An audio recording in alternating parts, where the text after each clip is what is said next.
So a really warm welcome to everyone joining us this afternoon. Really fantastic to have people with us for this, the Link Programme National event.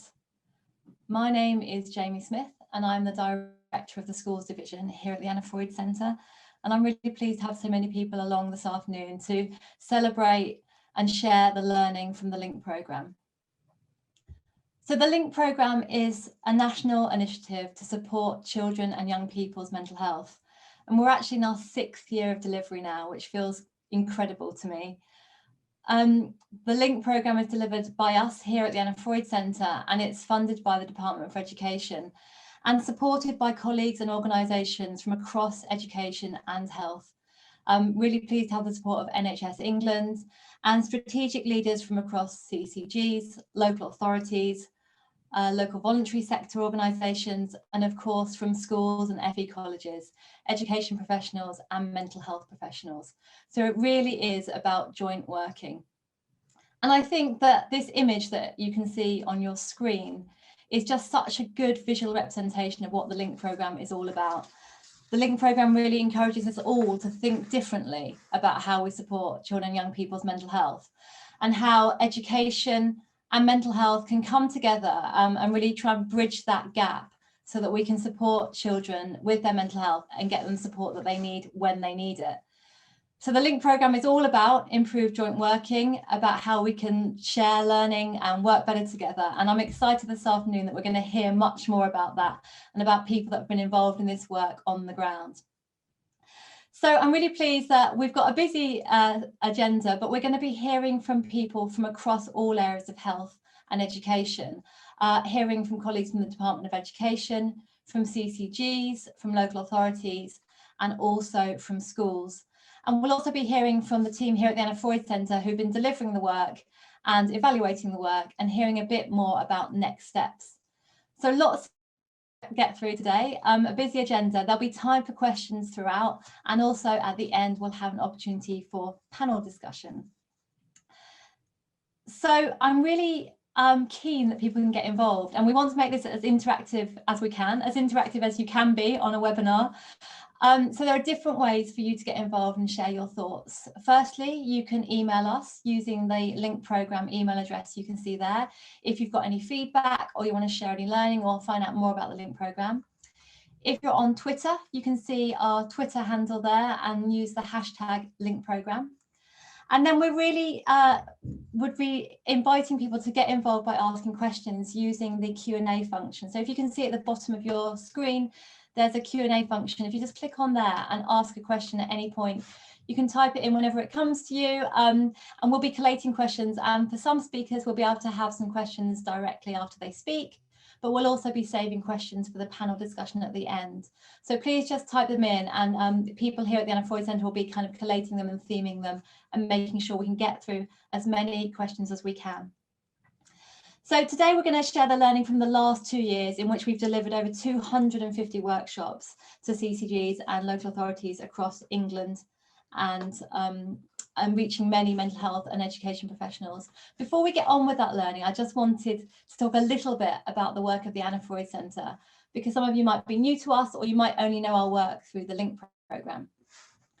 So the Anna Freud Centre is a children's mental health charity, and we're kind of unique in that we work in a whole range of ways to improve mental health outcomes for children and young people. We have a clinical team doing direct clinical work with children and young people at the centre and also out in schools. We have a research department that works across Anna Freud and UCL. We have a training department, and we have the schools division, which is the division that I lead. So we focus all of our work on supporting schools and further education colleges with mental health. So the ways that we do that is by carrying out research. So we're trying to really improve and expand the evidence base. And we have a large research department who are really leading the way in doing cutting edge research around children and young people's mental health, particularly with a focus on education and how we can better enable education to support mental health. We run the Schools in My Network, which is a completely free network for anyone working in education that's interested, a desire to learn more about mental health. And we've got nearly 30,000 members of that network. If you're not a member, please do sign up. It's a way of hearing about all of our work. We share free resources, we run free events, and we share the latest evidence base and give schools an opportunity to get involved in our research. We deliver a whole range of different training offers to schools and colleges, including our new Leading a Mentally Healthy Schools training, which you can find out more about on our website. And we disseminate a whole school approach, which we call our 5 steps framework. This again is a completely free framework for anyone to access. It's on our website, and it enables you to embed good mental health across your whole school or college. So if you're a senior mental health lead and you've been tasked with doing that work, take a look at our 5 steps framework. It's free to use, and it will help you really operationalize a whole school approach in your setting. We deliver the Mentally Healthy Schools website, which is a free resource that delivers quality assured materials, resources and information for primary, secondary and further education colleges UK-wide. And we founded the Pairs Family School, which is an alternative provision school for children that have been excluded or at risk of exclusion from mainstream. This school is next to our offices in Islington, and we have young people who come along with their families and their parents who have an education offering and a therapeutic offering, and we support children and families together in the family school to get back into mainstream education, and it's a very successful model and received outstanding in the most recent Ofsted. And lastly, we take a leading role in the development of policy and practice in the UK and beyond. So a whole range of different ways that we're aiming to support schools and colleges with children and young people's mental health.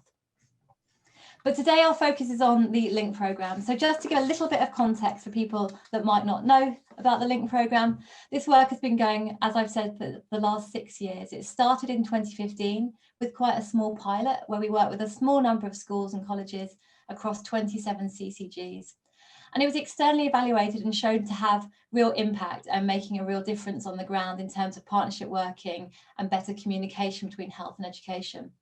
So this work was then scaled up, and between 2017 and 2019, we scaled this work up to reach more schools and colleges and to reach more CCGs and local authorities.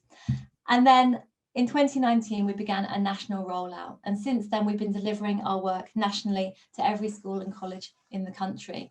And in the last year, we've been delivering that work online, so smoothly moving the LINK programme to an online virtual offering. And if you haven't come along to a LINK programme workshop, what you would expect is we go into a locality and we deliver 2 workshops, and we aim to bring together everyone in that locality that has a stake in children and young people's mental health.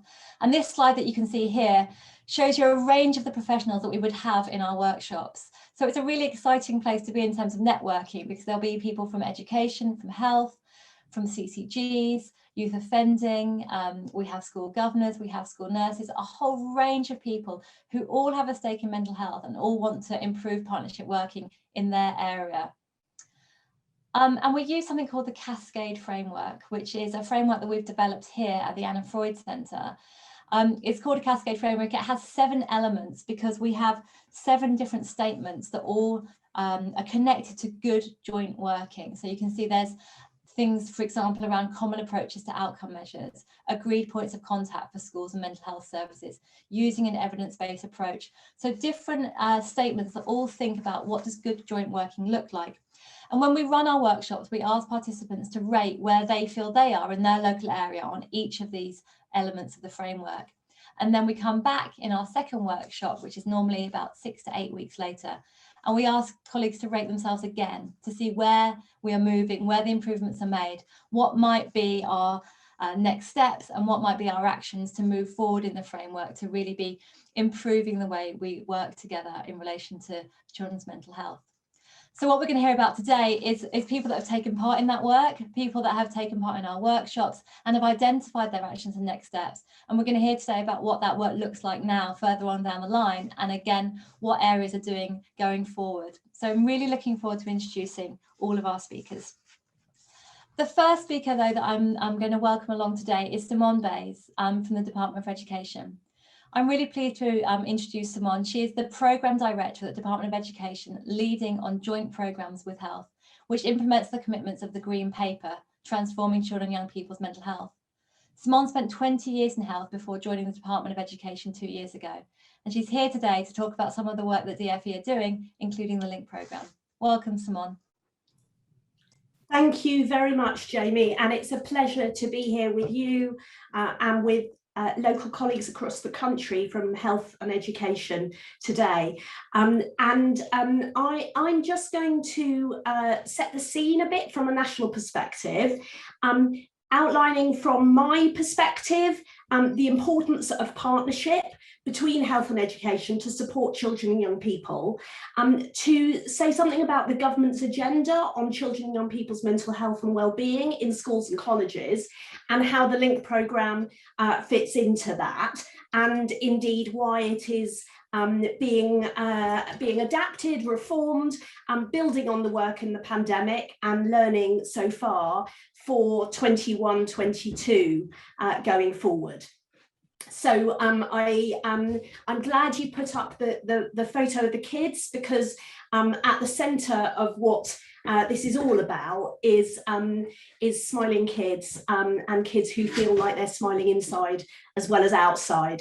If you don't mind just moving on to the next slide, it's clear that whether kids are in school or college, the education setting where they spend the bulk of their time outside their home environment is the set of professionals that all know a child or young person best, and they have the most contact time, the most opportunity to influence a child or young person, but they're clearly not specialists in mental health. There's public health expertise in prevention and mental health specialist expertise in diagnosing and providing specialist support. But schools and colleges, through their pastoral care role, have always had and continue to have a variety of relevant roles in preventing mental health, preventing mental health issues and promoting good well-being and mental health, identifying issues when they occur, and providing early support in school and onwards referral where that's appropriate. And that all fits not only with Anna Freud's interpretation of a whole school approach, like many other organisations, but the sort of government central version of a whole school approach in Public Health England's 8 principles that are set out at the bottom.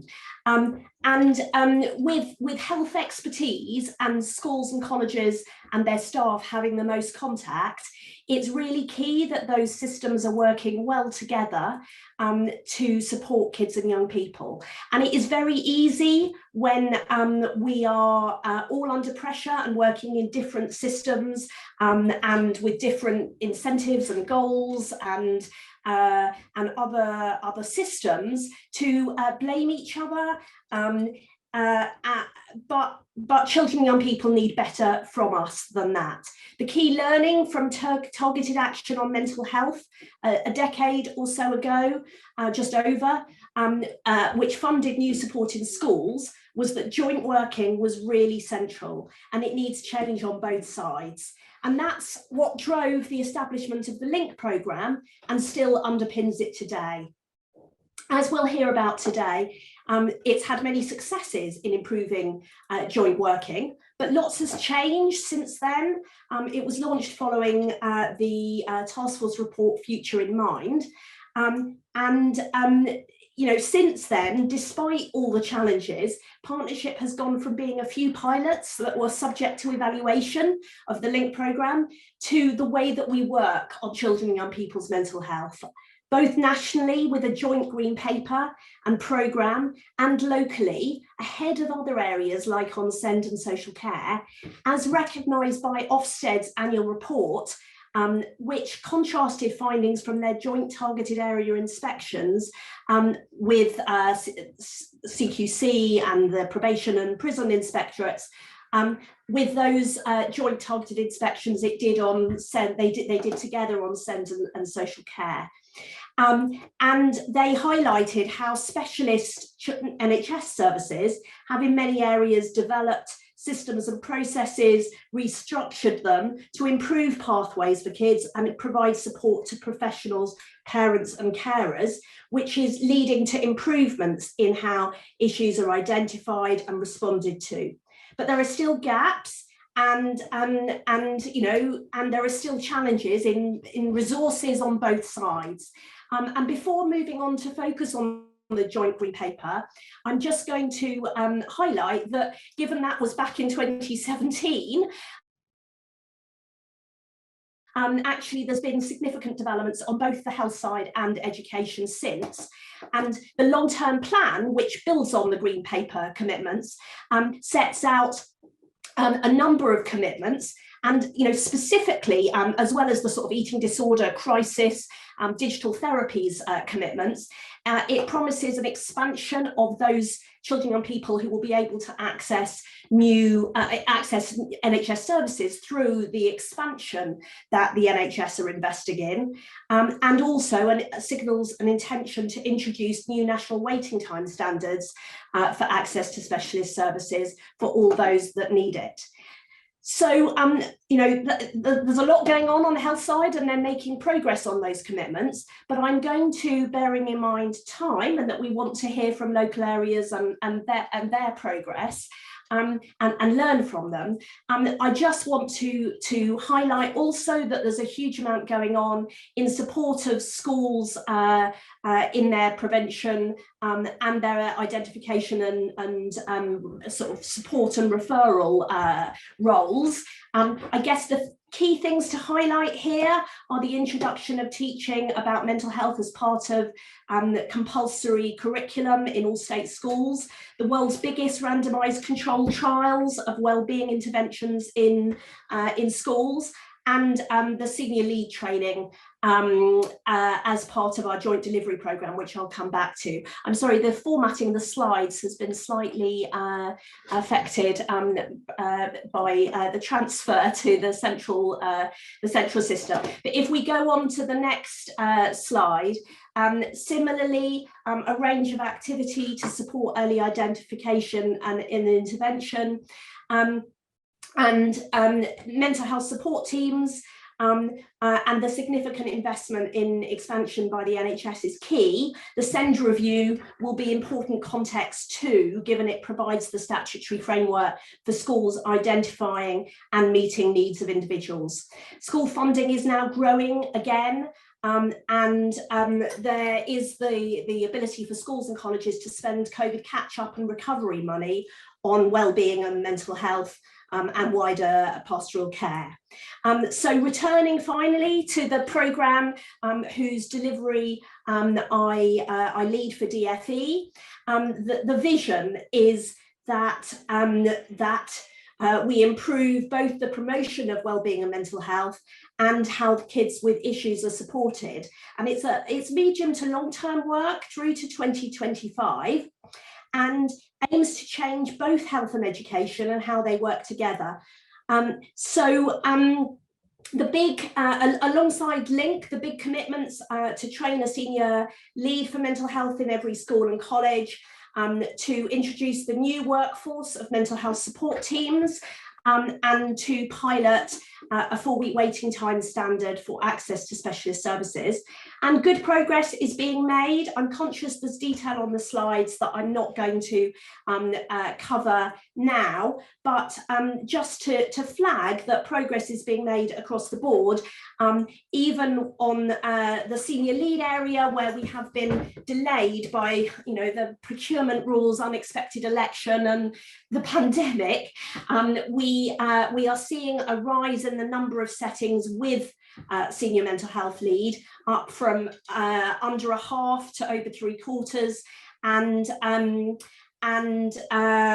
the training is now going to be starting in the autumn. And all these elements, like the LINK programme, as Jamie referred to, have been adapted in the pandemic, as well as the addition of Wellbeing for Education Return or Recovery, as its extension for this year is being called. So since the Green Paper, offers to schools and colleges have multiplied, and the mental health in Education action group that the Education Secretary established has been identifying the clear issue there is about schools and colleges making sense of and navigating all this. You know, that is in a way what its school and college relevant working groups are focusing on, around bringing together and clarifying sources of support for education staff and good information and materials to inform pastoral support, including on how to use catch-up and recovery premium money, and pathways to access specialist support. I imagine the varied audience here will have different knowledge of different elements of this. So I've flagged some items here, but really the key point is there's lots. And Wellbeing for Education return last year showed that it was neither you know, a uniform need across the country nor a uniform ability to work together, as if we didn't know it already. In a way, that's been our experience with the LINK programme rollout too. Despite successes in adaptation, it's become apparent that it's not either sensible or feasible to persist with trying to reach all schools and colleges with the standard offer with which it began.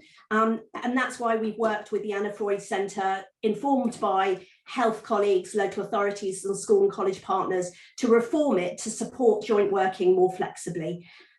It remains about improving joint working between health and education with the interests of children, young people, parents and carers at the core. So let's keep coming together to navigate the challenges of partnership working, and they can be hard, but to celebrate success and to spot opportunities. However well we're doing, we can learn from other areas and do better joint working across health and education to help children and young people to thrive.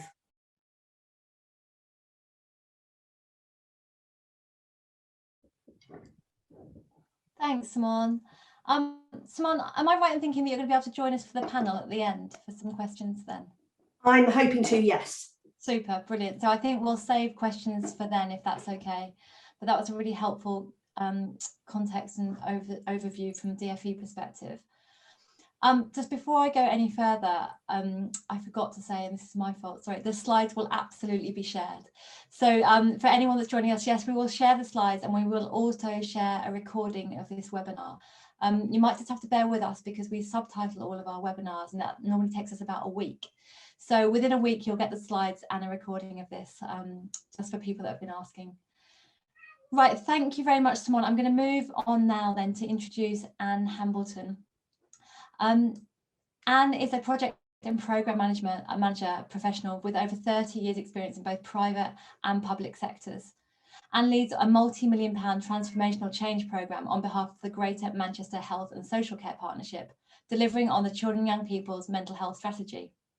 In her 2 years in this role, Anne has successfully brokered relationships and achieved cross-sector collaboration and joint working with mental and physical health colleagues in the NHS and VCSE providers, as well as colleagues in social care, public health, schools, colleges, universities and local authorities across all 10 Greater Manchester localities, and also works closely with regional and national colleagues from NHS England and the Department of Education to share knowledge and good practice on a national scale.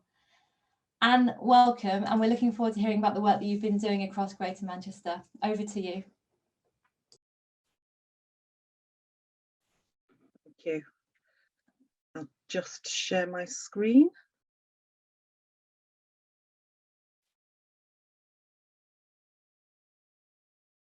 Okay, thank you, Jamie. I'm really happy to join the webinar today, and I'd like to talk to you about collaborative and joined up working in Greater Manchester Mental Health in Education programme.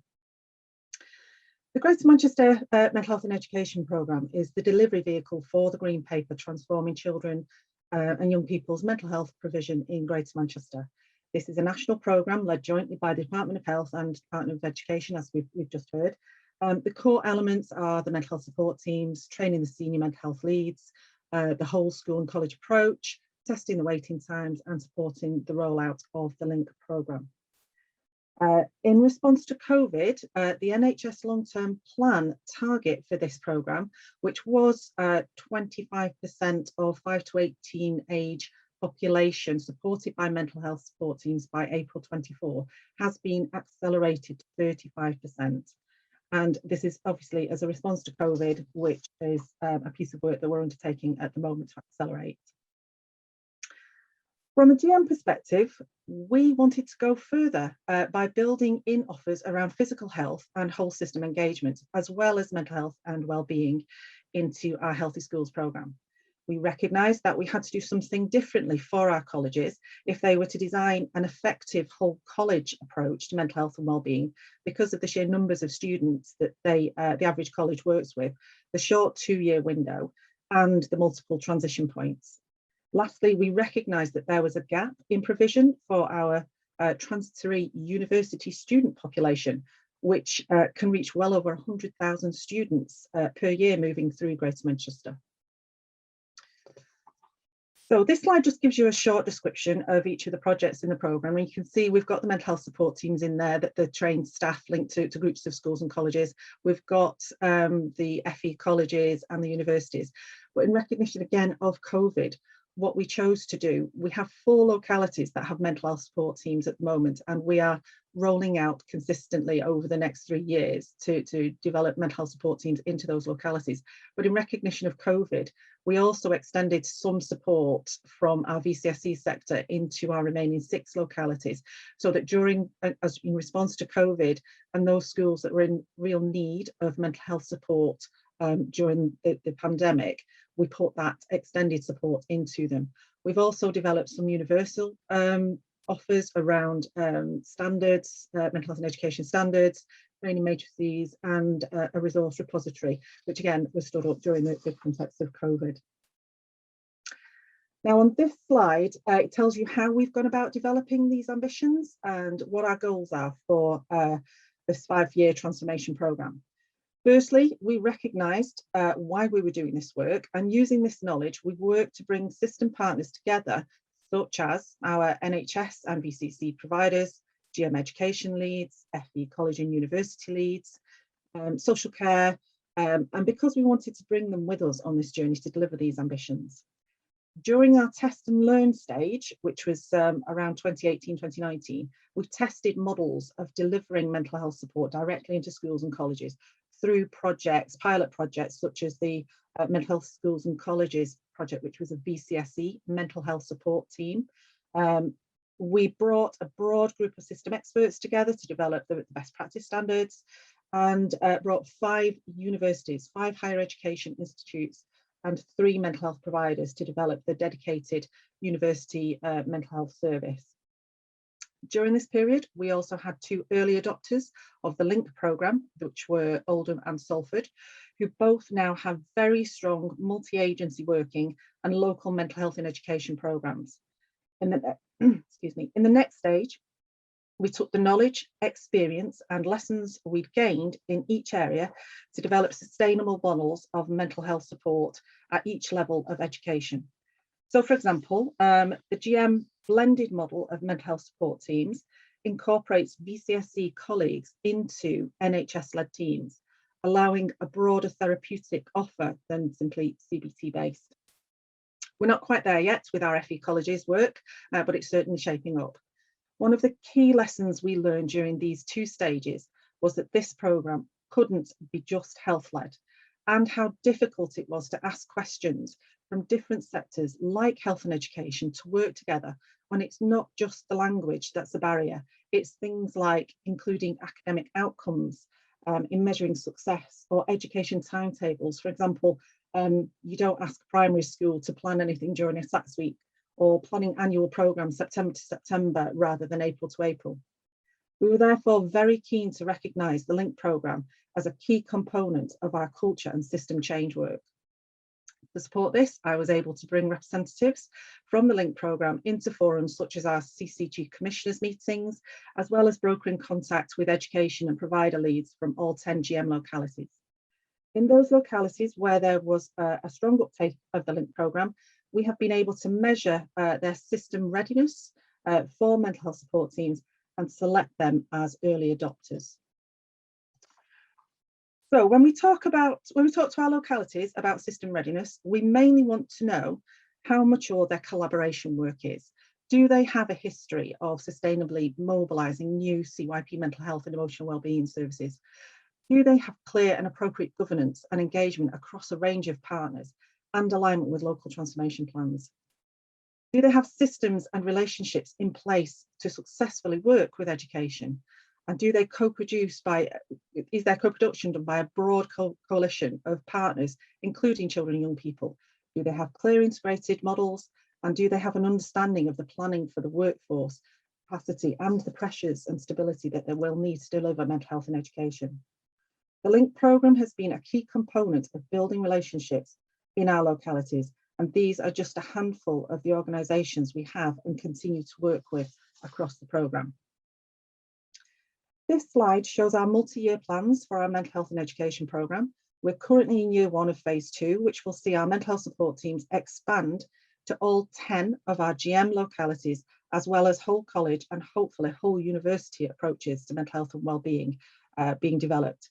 Phase 3 will be a year where we embed this capacity, but with opportunity to further enhance approaches through pan-GM communities of practice and hopefully specialist teams. So just to finish off, these are some of the achievements from our phase 1 of growing and enhancing our sustainable models. We've supported over 81% of our further education colleges to deliver mental health and wellbeing support projects. Over 1,000 FE college staff have been trained in trauma-informed approaches. Over 2,000 students have been supported through transition from school to college. Over 200 schools have mental health support teams support aligned to them. We have 4 localities that are working with their entire school base to embed whole school approaches to mental health and wellbeing and train the senior mental health leads. And we have 3 NHS mental health providers and 14 VCSE providers delivering mental health support directly into schools and colleges. And as I say, we have 5 higher education institutes working with our GM providers to deliver that university mental health service with over 575 referrals to date. I'm happy to take a couple of questions, very conscious of time. Thanks, Anne. What a hugely impressive amount of work is taking place across Greater Manchester. Yeah, I'm aware, Anne, that you can't join the panel at the end, so we have got a couple of questions that have come through. The first one about the education mental health practitioner, and maybe if you could just tell us a little bit about how you're using those across Greater Manchester. And the question was particularly around what will that mean for the ELSA role in schools? Does that mean that that role will now become redundant? So at the ELSA, my understanding of ELSA is delivered by educational psychologists, and we have a number of different, I'm going to say, implementations from our educational psychologists, one of which is emotionally friendly schools. I think they complement each other. I think that role of the whole school approach that ELSA promotes and supports with the education staff.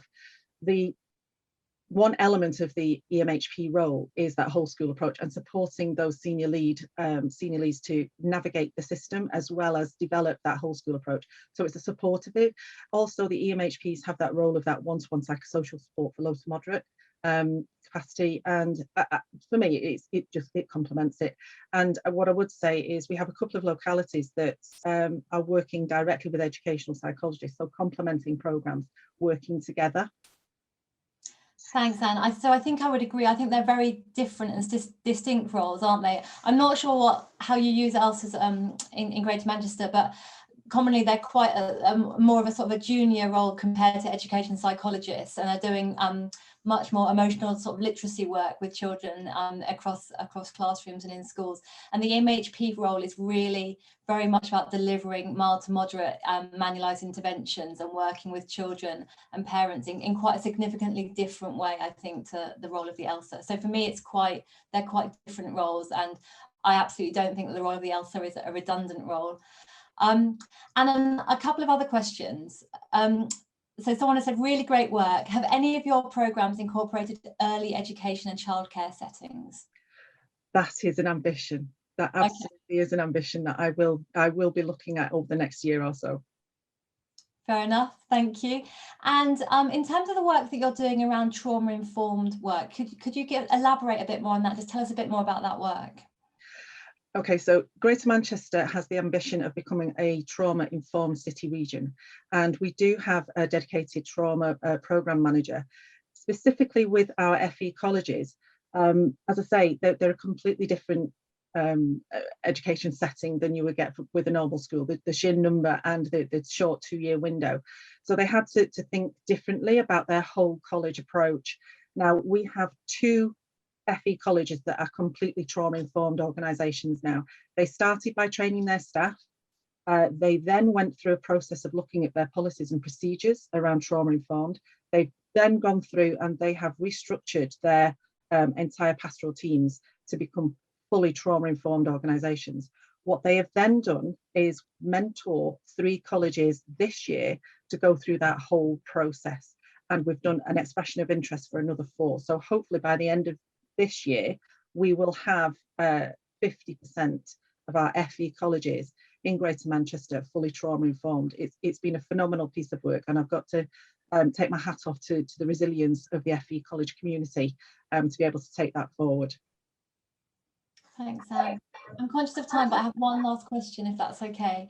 So can you tell the audience if the NHS mental health support teams are trained to work with special schools? Are you working with special schools in the work you're doing across Greater Manchester? Because we have a blended model, and that blended model incorporates fully qualified MHPs, which are from VCSE sector organisations, we felt that our teams in, I think, 2 of our localities were able to work with special schools and with FE colleges as well. Now, I would like to expand that. I do think that we need to continue that, but also with PRUs and alternative education settings.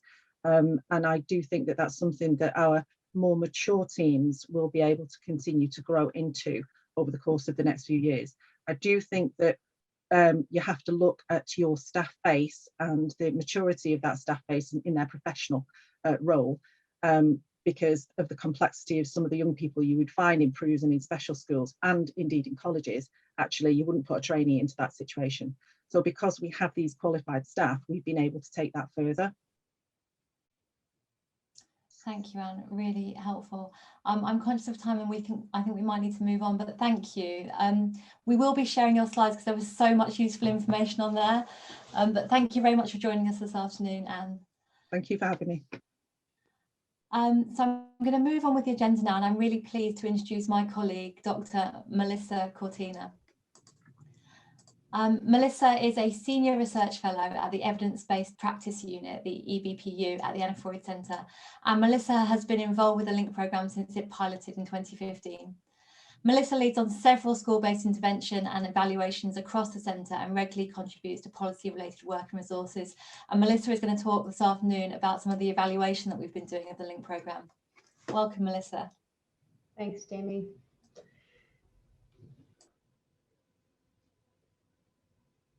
Gemma, yeah, thanks. There we go. So I'm just going to talk a little bit about the evaluation that has happened to date of the LINK programme. So I'm not going to inundate you with lots of stats and figures at this point, but I'm just going to give you some key headlines. The important thing to note is that the LINK programme is evidence-based. You know, we've been evaluating it since the beginning. Both the pilot and the scale up in phase 2 were evaluated by a chorus, an independent evaluator, which was quite important that the programme, when we were developing it, was independently evaluated. And both of those phases of the programme have shown that the LINK programme is able to strengthen communication and joint working between schools and mental health services.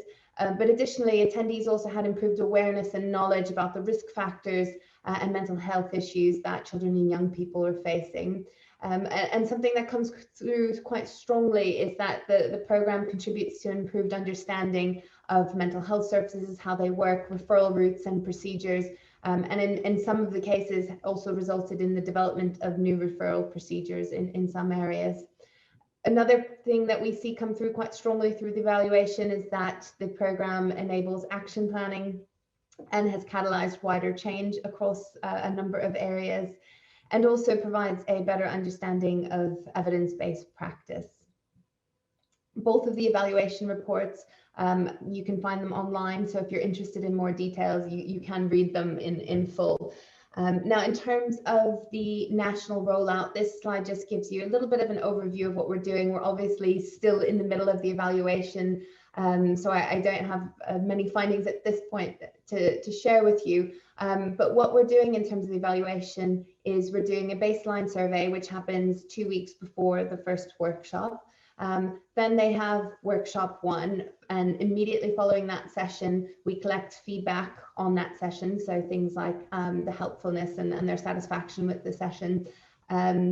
And then the same thing happens following workshop 2. They provide feedback immediately following those sessions as well. This year, we've been able to conduct a number of interviews, which we've just wrapped up. Unfortunately, in year 1, those interviews were not able to take place due to the pandemic. And then 6 months after the second workshop, attendees are sent a follow-up survey. So that's very much in progress right now. We weren't able to do that in year 1 again due to the pandemic because all activity was paused. But that just gives you a sense of the type of time points and things that we'll be looking at. And in terms of findings, we'll be reporting on this by the end of July. And so the types of things that we'll be looking at was how helpful the program was in relation to joint working, the experience of attendees in taking part in the workshops, particularly now that they've been moved online, and then a number of key characteristics related to joint working. So things like understanding the local context and referral pathways, how the relationships between schools and colleges and CYP mental health services work locally, also a number of resources and key knowledge about resources rather that are available locally and how to use those more effectively. We'll also report on levels of joint working and then the knowledge and roles and responsibilities of other attendees. Just to give you a little bit of a flavor of the type of feedback we've been getting so far, I won't go through and read all of these. I'll let you have a read through them. But essentially, people are finding it a really positive experience. They're understanding where to get help. They're finding it very insightful in terms of the roles of others and the complexities and challenges of other people's job roles. They're finding it a really good network opportunity and being able to communicate and share best practice. So it's really been a good learning opportunity for both sides. And we'll continue to look at that data. So please do check back for the findings that we'll be publishing.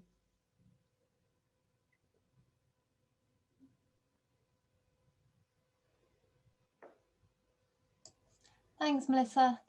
I think that you're joining the panel at the end, so we will have some questions for you later on, if that's okay. I'm now pleased to move on to our next speakers, who are Peter Mulholland and Emma Cook. So Dr. Peter Mulholland is the SEND and Inclusion Strategic Lead for Mental Health in Durham. Peter's current role involves managing a multidisciplinary service of school support teams, which includes counsellors, mental health advisory teachers, inclusion support workers and psychologists. And Peter's a member of Durham's Children and Young People's Mental Health Partnership and chairs the governance group that oversees mental health programmes and activity for Durham. And Peter, this afternoon you're joined by your colleague Emma Cook. Welcome, Emma. Emma, you're the team manager for the mental health support teams in County Durham and a member of the Children and Young People's Mental Health Partnership. Emma has worked in a variety of areas, including accident and emergency and school nursing. And these experiences underpinned Emma's interest in child and adolescent mental health. And this is the area in which she's practiced for the last 11 years.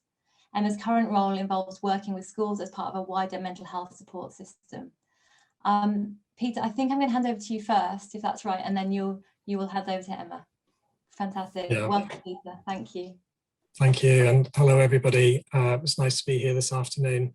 As Jamie's explained, Emma and I are both here representing the Durham Children and Young People Mental Health Partnership, My involvement in the Link programme goes back to 2017, and because of that, I'm going to do the majority of the initial delivery. But once we've worked our way through that and we've given you hopefully a sense of what we've been doing in Durham and what we've learned from being involved in the Link programme, we're both available to pick up any questions that you might have. So I'll share my screen.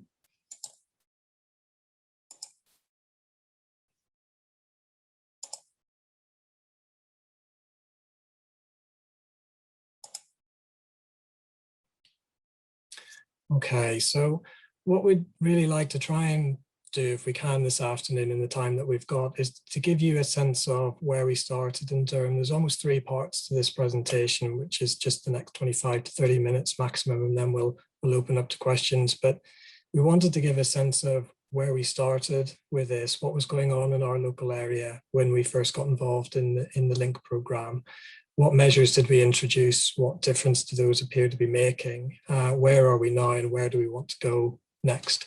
We're not presenting this afternoon with any sense that we've cracked anything or sorted anything in an absolute way. We're learning all of the time, and I hope that that comes through in terms of the information that we share with you this afternoon. And I think that's one of the characteristics that most of us have experienced as being part of the Link programme, is that it's as much a learning process as it is anything else. And there was reference from earlier speakers around this idea of evidence-based practice and what that means. And for us, there's this evidence-based practice and then there's practice-based evidence. And I think a lot of what we did through the Link programme was as much the latter as it was the former. It was about bringing our practices together. It was about reflecting on those experiences that we were having professionally.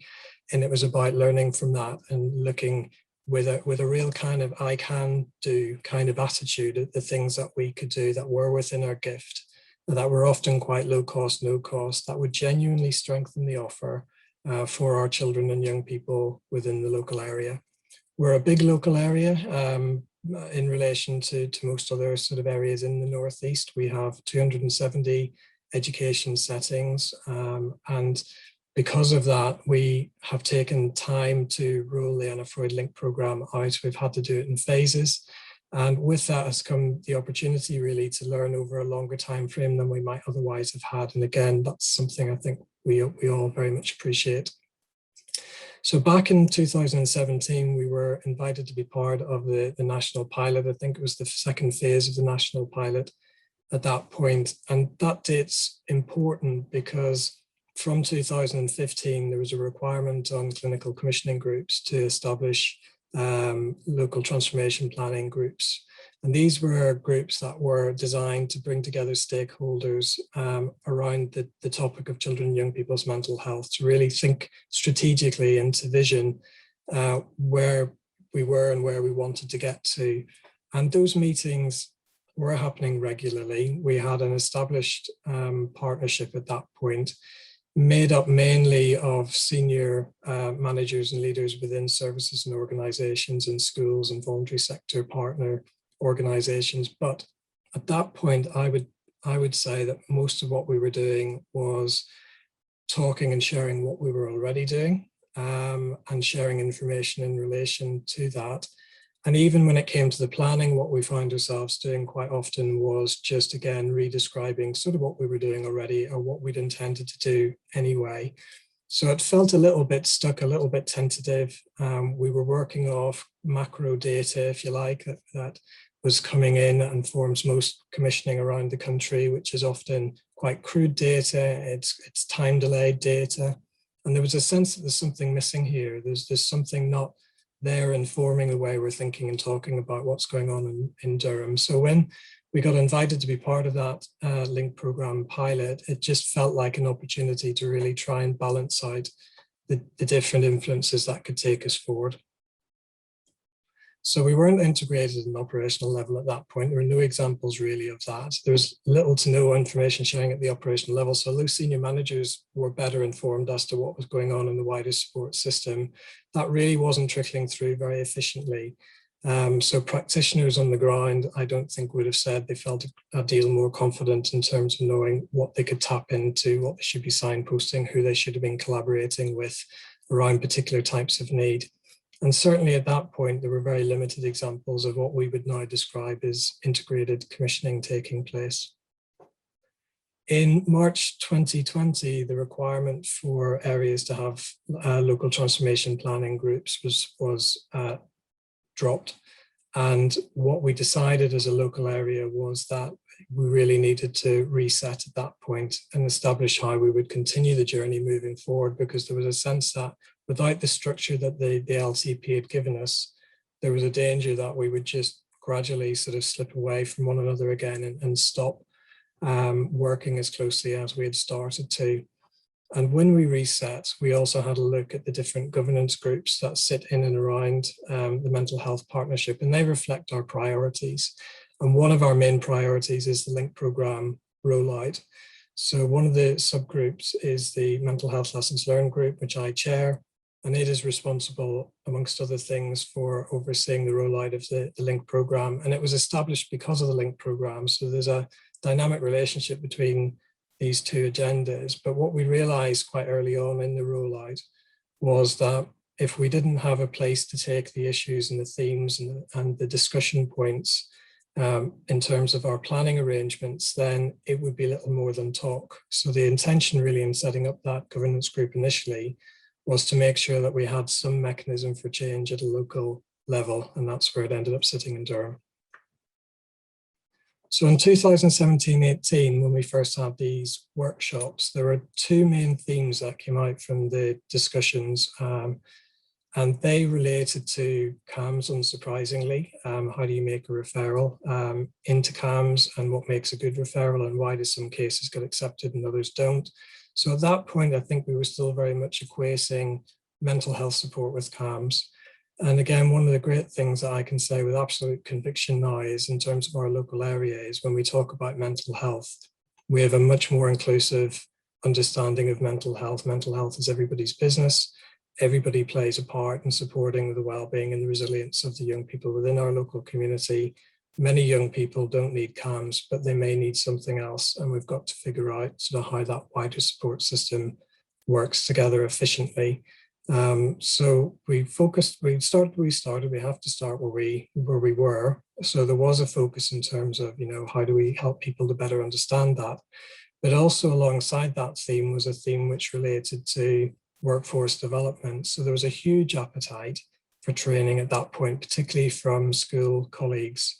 But there was a sense that a lot of the training that was being offered maybe wasn't particularly differentiated to them. So they were learning about mental health very generically. They weren't sure how that translated into their practice within schools, if they were working in classrooms or working around the school. And that was the challenge then for us, was to work out, well, what are we going to do about that? So what we did in relation to that was, in the second workshop, we used the time that we had to sort of think about, okay, let's clarify the CAMHS side of things first of all, because it's really important that people understand how that system works and that they can access that sort of clinical support when it's needed, but also use it as an opportunity to remind them that actually there's lots of other services in the local area who can also help. And that's what we did. And then also with the group, what we talked to them about was, well, if we were going to improve our local training offer around mental health, what focus would you want it to have? And again, at that stage, we came up with 5 topics, and the 5 topics were commissioned by the partnership, and they run now on a termly basis, and they're targeted very much to our education colleagues. In 2018, 2019 then, when we got together, there was again, because we'd been through it once perhaps, and there'd been a sense of that was really helpful, that helped us move things forward, and we're better off for having been part of those discussions. When we moved into the second cycle of it, that feeling came back, was, my goodness, it works, doesn't it? We've got this very professionally diverse group of people and stakeholders coming together. And I was probably, as an educational psychologist, about 15, 16 years into my career at that point. And it just struck me as being remarkable that at no point previously had we brought people together in those sorts of combinations to have that kind of conversation. But with that came another realization, which is it might not happen again unless we plan for it to happen again. So at that stage, there was something about how could our existing infrastructure allow for ongoing dialogue over time, because there was no way that we were going to have solved everything or resolved everything that we needed to in the space of 2 workshops. And the other bit that came up very strongly in that second year was around prevention, early intervention. A huge amount of what we seemed to be doing was reactive. And what we wanted to do was to try and recalibrate a little so we could get enough of an investment around the prevention, early intervention stuff that Simone was talking about earlier on this afternoon as well, and making sure that that had center stage alongside the more sort of reactive work that we have to do, because when kids are in crisis, we've got to be able to support them effectively. So at that stage, we went back to the partnership, we worked on that, and what we came up with was a proposal that we would start to establish what we now call emotional wellbeing locality forums. And these are spaces that groups that come together on a termly basis, same sort of mix that Jamie shared in terms of the wheel of different sort of partners are represented in our locality forums. It's an opportunity to put names to faces, to raise issues and work on those together. It's an opportunity to access CPD on an ongoing basis, and the groups define what the focus for the CPD is going to be. And crucially, the other thing that's been really important is, again, the ideas and the data that we pull together through those discussions feeds straight back up into our local governance arrangements. So when it comes to reconfiguring support or commissioning in new support where there's some new money to do that, we've got what we need in order to sort of put a really strong case for what is needed. And that's starting to bear fruit in terms of the things that have been happening this year and will continue to happen next year as well. All of these things seem to take longer than you want them to, but they do happen if you're patient. And then the other bit that we engaged with those groups around was the idea of a whole school framework. And we drew on things like the public health model, again, that Simone mentioned this afternoon, and a number of others as well, and then Durhamized it. And I would suggest that all areas need to do a little bit of that, because you've got to own what you're using. It's really important that you have a sense that your heart and your spirit is in it. And by doing it and going through the process in the way that we did, maybe it took a little bit longer to get to the point where it was really ready to roll out at scale. But when we did get to that point, and we are at that point now, it felt like it had the momentum and the backing that it needed from local partners. So in 2019 and 20, we were starting to sort of see a lot more happening in terms of that wider support system. But we also realized at that point that it is so difficult to keep it in mind. And there was more and more information that was just coming at all of us in support services, in schools. There was just that sense of email overload. Everything was coming through thick and fast. There was never time to read things properly. Things never came quite at the moment that you needed them. So you might have had the information, but it wasn't relevant at that point in time. And then 2 months later, it is relevant, but I can't remember who the email's from. And I would imagine lots of you have had that experience. So what we did at that stage was we worked with our public health colleagues within the partnership, and they did a phenomenal job of developing what we now refer to as the Rainbow Guidance documents, which are really succinct overview summaries of support, which are targeted to particular groups. So there's versions of that for practitioners, for education staff, for parents, and for young people as well. And those are now being hosted in terms of our local wellbeing framework website, which means that they're always up to date and they're very easily accessed. You're not looking around in your system trying to find them. And the other thing that we introduced alongside that was this idea of a better communication framework, where we recognize that actually all of us separately pushing things out into schools, albeit with the best intent of intentions, isn't an effective way to do it. So we introduced and we started to use newsletters better, and also to sort of build up a database in relation to who are the mental health leads for these settings. And actually they're probably the people that we need to send it to, rather than it going into generic school email accounts or to the head teacher whose email box is already exploding. So we've become better at that. I wouldn't say that we're good at it. We've still got a way to go, but we're certainly a lot better than we were on the back of those conversations that we had through the LINK program. And then this year, what we find ourselves talking a lot about is the need to really get those forums properly open now, because the process up until now has been that you do the 2 LINK program workshops and then you join the emotional wellbeing forums in Durham. But obviously, because of the pandemic and because of the increasing need for people to access support and to understand that wider support system, we've relaxed that requirement, and we've increased it, or we're in the process of increasing the number of locality forums that we can run. And that, I hope, is going to make sure that as we move into next year, there's a much better opportunity for pretty much all of our schools, if they want to be involved. And there's very few schools that go through the LINK program that don't sign up to the locality forum. So that sort of process has worked well so far. I don't know if it'll be as easy to sign schools up if they haven't been through that, because they may not realize what these represent. And the other thing that we've picked up this year, and this is very recent new for us, is looking at this idea of a common approaches to outcome measures, not in terms of evaluation, because we felt really quite from the very beginning that we do that relatively well. So most services, most schools are very used to being asked not just what they do, but what difference it's making. So we all have an approach, and most of those approaches are more similar than different in terms of how we evaluate intervention. But we're not on the same page when it comes to snapshot measures or early identification measures that we could be using, again, to support the prevention early intervention work that we want to be doing. So we've increased the capacity, as I say, of the Wellbeing forums, and we've got a pilot now planned for this autumn and spring term next year, which will look specifically at outcome measures and how we can build that into what we're doing. So what these workshops have done for us at a local level is very much kind of open the space up differently. There are things that we keep finding ourselves coming back to. A lot of it's to do with communication. Are we communicating the right things to the right people at the right time and in the right format? Have we set the right priorities? Are we in agreement around that? Are we working as a system in relation to those? And how do we ensure that we're continually making sure that everybody's coming with us on this journey, because mental health is everybody's business. Everything I've said so far is that what we've done. Everything I'm going to talk about from this point forward is the, if you like, the so what. So we've done these things, so what? And what we decided was that there was an opportunity in being invited along today to just do a little bit of a check in terms of the impact that we felt some of these measures have had.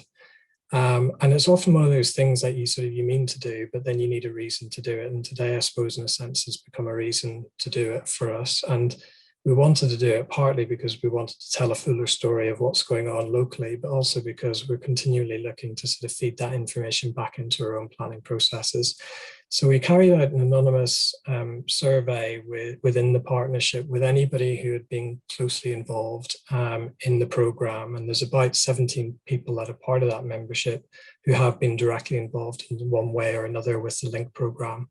And we asked questions around the degree to which they felt the measures that I've described have impacted, but also then more specifically, what type of outcomes they've observed at a systems level, at an individual level for them within the context of their own roles, in terms of where we are in a transformational sense in Durham and where we might want to go next. I'm going to share a little bit of that with you next, just to give you a flavour of it. And the people that were invited to respond to that survey were from all of the usual sort of groups. So if you're involved in your own partnership arrangements, you'll know that you'll have school leaders and CAMS, health, early help, voluntary sector, SEND and inclusion, commissioners of one form or another, stakeholder groups, all represented or should be all represented. It was anonymous, so I can't say with absolute certainty who did and who didn't respond. But out of the 17 that were invited to respond, we had about a 70% return on that, which for a survey, which is anonymous, isn't too bad. So we asked people in relation to the measures that I've described, we asked them to say whether or not they felt that those measures had had a significant impact or sliding back to the point where they'd say, no, that haven't really had any impact at all. Obviously, we were hoping for a particular type of response. And I'm pleased to say in general terms, that's what we got. So the blue and the dark blue in particular is sort of capturing the view that there was a consensus that this had been worth doing, that it had made a positive impact. What this graphic doesn't tell us is in what respect. So in what respect did these things make a significant impact? And that's the bit that I'm going to go on to next. So we then asked them to sort of think about, well, what is it that you've seen change as a result of these measures that we've introduced? And that was a more qualitative type question that we then had to look at and theme around. But you can see from the responses and the themes that there was an awful lot in there which related to collaboration and communication. So a very strong sense that we were working much closer together than we ever had, that communication had improved dramatically quite often between different partners and ourselves and school-based colleagues as well. That as a consequence of working closer together and talking more frequently and regularly in more focused ways, we actually had developed a better support offer generally. There was a better deal on the table for children and young people, and we could see evidence of that when we sort of reviewed the work at that sort of systems level. And that the other thing that had been possible through the measures and also through the link program sessions had been a tremendous amount of learning. And I said, you know, that's one of the things that I think does characterize this program, is the opportunity to learn from your own on the ground experiences.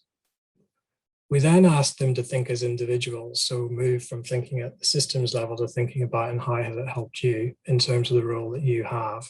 And again, we see some similar and some slightly different sort of themes emerging here. So there's lots of references to feeling much more confident in the relationships that we had with one another. Crucially, that we also had, and this was obviously something we were delighted by as a partnership, was that sense of clear priorities. The visioning around mental health in young people seemed to have really started to take shape in a way that perhaps it hadn't in the first couple of years of partnership working, because as I say, we were more describing what we were already doing rather than actually developing a new vision that was informed by the experience of stakeholders on the ground. So it was really nice to see that in there, as well as people as individuals sort of feeling a lot more confident that they knew what this wider support offer was about. They could articulate that better, and they could use that to inform the work that they did day to day. And also that we're beginning to see a significant increase in integrated commissioning. So as new agendas, new needs are identified, what's happening now within the partnership is that rather than it going to one provider, it's coming into the partnership, and we're looking at sort of, I suppose, perhaps a little bit like Anne was talking about in the Greater Manchester area, sort of blended approaches where we're getting different professionals working together to design and then implement the support on the ground that's needed, informed by the experiences of young people and families. So we're seeing a big change in that direction. We're definitely not there yet in terms of having overcome all of the different challenges. And these are just some of the challenges I think that we find ourselves talking about really regularly in Durham. They just don't go away, and they're continually demanding attention and for us to continue to work on them. The top of those obviously is in relation to capacity and resources, and Simone's talked this morning about more money into the system and school budgets increasing. That's really positive news, because there is absolutely no question that one of the biggest limits of all is the amount of resource that we've got in the system. This is not a generously resourced area. Mental health generally is regarded as a bit of a Cinderella service, and has been. There's been tremendous work over the last number of years to try and make it a higher priority, but it's still not generously resourced. At a local level, I feel really strongly that we have an absolute responsibility to make the best use of the resources that we've got, but we are working within an environment of insufficiency, and we do need more coming in. What we've got to be able to do, though, is we've got to be able to not just grumble about not having enough resource. I think we've got to find better words to say what it is that we need. And again, I think a lot of the conversations that we've been having as part of the LINK program and the different activities that have fallen out from that is we've started to see more clearly, and we've been able to articulate better what it is that we need in terms of additional capacity over time. Whether we get it or not is another matter. Prevention, early intervention, we keep coming back to this. There's still a tendency for us to be caught in a cycle of reaction. But we have a big focus on, and we'll continue to have a big focus around workforce development, full school approaches, what I mentioned before about piloting now around snapshot and identification measures and how they can inform the work that we do. We're moving from an era, I think, where we worked very successfully with stakeholder groups like Investing in Children and Rollercoaster within Durham, to a period now where we're going to be continuing to work really closely with them. They've been fantastic partners within the partnership, but also to the point where we're saying to everybody, in relation to any significant piece of development work, we need to create advisory groups, reference groups of young people and families who are living these experiences, that we're as grounded as we possibly can be. And all of the pilots, I'm delighted to say, that have been agreed for next year will have those stakeholder reference groups built into their design. Integration and transformation, again, we started from that position of, well, our senior managers are meeting, that's great, but what about everybody else, and how is that trickling down and informing practice at the operational level, to a point now where we're much more linked up at an operational management level than we have been, particularly around initiatives like the mental health support teams. And we're working continuously to make sure that that's also happening at the operational support level as well. We've got the Locality website up and running now, and that the content of that's going to extend significantly in the next 12 months, which hopefully makes communication a lot better. We've got the forums that I've mentioned already, which we're expanding capacity around, and the newsletters that go with that. And this last one is one that we keep coming back to, that we haven't made a lot of headway with, I have to say, but it is a priority now for the partnership moving into next year. It's a really big kind of hot topic at the moment locally, I'm sure it is for you as well, is how we support young people when they're up at that point in the system, to make that transition into FE, and also it from children and young people services into adult services. One of the final questions then that respondents were asked was around, where are we in terms of the transformation agenda? Are we complete? And it was interesting because I think there was a very strong view from all of us. I don't think anybody rated more than a 4, and most people were balanced between a 3 and a 4. And I wonder about what we would have said in 2015 when we started as a partnership. I wonder what we would have said in 2017 when we first got involved in the LINK program. My guess is that we would have tried to argue we were about 3 stars then as well.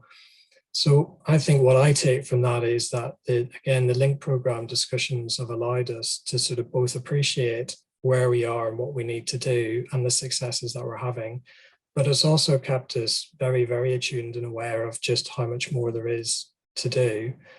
And there is that sense of, you know, actually we would love to be 5-star, but actually at the moment, we're just very proud of what we've done to this point, and we know where we need to go next. And that gives us something to continue to work on as a partnership together over the coming years.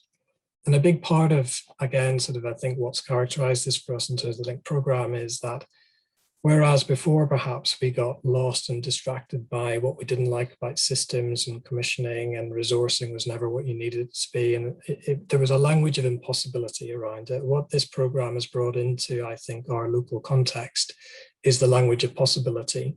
So wherever you are is fine. What you need to be clear on is where you're trying to get to go next as a next step. And if you just keep taking the next step and the next step, then before you know it, actually you've traveled quite a way. And I think that has been our experience over the last 4 years, is actually we've traveled a surprising distance, but by taking what have felt like manageable steps one after another. And that's been, you know, a really interesting professional experience for me as well. So final slide, just before I open up to questions with Emma. I think the one thing that we would definitely want to say to anybody that's listening today that maybe hasn't had an opportunity to be part of the program yet is trust the process. It really does work, but it's crucial that you get the professional diversity. You need all of your stakeholders coming together in a really open way to talk about the experiences that they're having, and with a sense of being in it together, and with an I can sort of mindset that says, you know, we just need to sort of work on this. And if we do work on this, we will make some headway. Keep stakeholder voice at the center of everything that you do. Keep coming back to what young people are telling you. Keep coming back to what parents are telling you and schools are telling you. It'll stop you getting distracted. I'm saying, I don't know who I'm talking to when I say this, but there is that sense, I know what we're like as support services. And it's very easy to have sort of more abstract discussions about things. And those are the discussions that I think can be least productive. I think when you can keep everything grounded in terms of the experiences that your young people that you come into contact with, your families and your schools are having, you often feel a lot more empowered and clear-headed in terms of what it is that you can actually do to make things a bit better. And it is a work in progress. So sort of going into it with a growth mindset and a willingness to learn is really important. You're not going in to prove that you're doing it well. You're going in to find out sort of what's going on and to get a multiple variety of perspectives on what's actually happening, and then to work on that together. And make sure that you've got the mechanisms for change. I think one of the most important things that we did was establish the mental health lessons learned governance group that sits behind the LINK programme and within the partnership, because there wouldn't have been a formal space for the learning to go into if we hadn't established that. And that group is now probably one of the most important governance subgroups within our partnership arrangements, because it picks up on learning just not from the LINK programme, but also from a whole range of other initiatives and projects that are going on around the local area. And the final bit is, and it's part of that last point as well, I guess, is that, commissioning at your local level needs to have regard not just to big data, but it needs to have regard to little data and the everyday experiences that people are having. So make sure that you're doing what you can to have your voice heard. And this is, in my experience, one of the most effective ways of ensuring that that can happen. So I'm going to stop there and stop sharing slides. And if anybody has any questions, Emma and I will do our best to respond to those. Thank you, Peter. It's really interesting. Thank you for that presentation. It's amazing to see the journey that you've come on and the amount of work that you've done over the last few years. We have got a couple of questions. I'm also keen to keep to time, so we might do a couple of questions now and then save others for the panel. So first question then, Peter, is how have you involved youth workers throughout this work that you've been doing? Emma, do you want to take that, or do you want me to? Sorry. Hi. Well, I can start and you can chip in if you like. So as part of our mental health support teams, we've got 3 teams within Durham Locality. And within each team, we have a peer mentor program running. So we have peer support workers who work within our team. They're employed from Investing in Children. So we do, but unfortunately, we only have one in each locality for 2.5 days. Which, I mean, the feedback that we get from schools is absolutely fantastic. They're in high demand, their program's in high demand. So, I keep having to remind everybody that we do only just have the one in each area. But yes, they've been, involved throughout, right, from me becoming involved anyway from last year. I don't know whether you want to add anything on that, Peter, because you were involved before me. Yeah, I mean, I think our early help colleagues who aren't represented here today, they have a lot of the links into the youth work sort of sector side of things, and they ensure that when we run the LINK programs, that they're inviting representatives from all of the different strands of the workforce along to those sessions, but also they invite them into the Wellbeing forums that I've mentioned as well. So I mean, there are probably lots of people out there that haven't yet found their way into the LINK program, haven't yet found their way into the Locality forums, but certainly we try and ensure that we're as inclusive as we possibly can in that. And there's certainly nobody that we wouldn't want involved. So we have youth workers involved or have been involved in the LINK program sessions themselves. We've got youth workers who are represented in the Locality forums, so they're able to influence through having discussions in those spaces. Thanks, Peter. And I think this question sort of builds on that and how you're making sure that you're including all staff in this work that you're leading. So the question is, how do you utilise support staff? What work are you doing for them? That's a hard question. The programme, when people are invited along to be part of the LINK programme, the message normally that we give to different organisations and to schools is that they send a senior leader along to the sessions. So we're not at that point involving support staff directly in the sessions unless the school have decided that that member of support staff has the lead role, in which case they would come along. By the time we move, though, into the locality forums again, there's a very significant number of support staff who are starting to engage and link in to the discussions that we're having. And what we try and do in between those two positions is to sort of encourage anybody that does come along to link program sessions to go back into school and to engage their wider colleagues in the discussions that they're having, so that when they come back for the second session, they're able to talk about that, but also they've raised awareness with their own colleagues. And one of the things that happened this year, obviously, that again, Simone mentioned, was the Wellbeing Recovery Programme. So the LINK programme in Durham and the way that we've established that within the partnership meant that when that came along as an opportunity, we were very quickly able to create the capacity that we needed around that.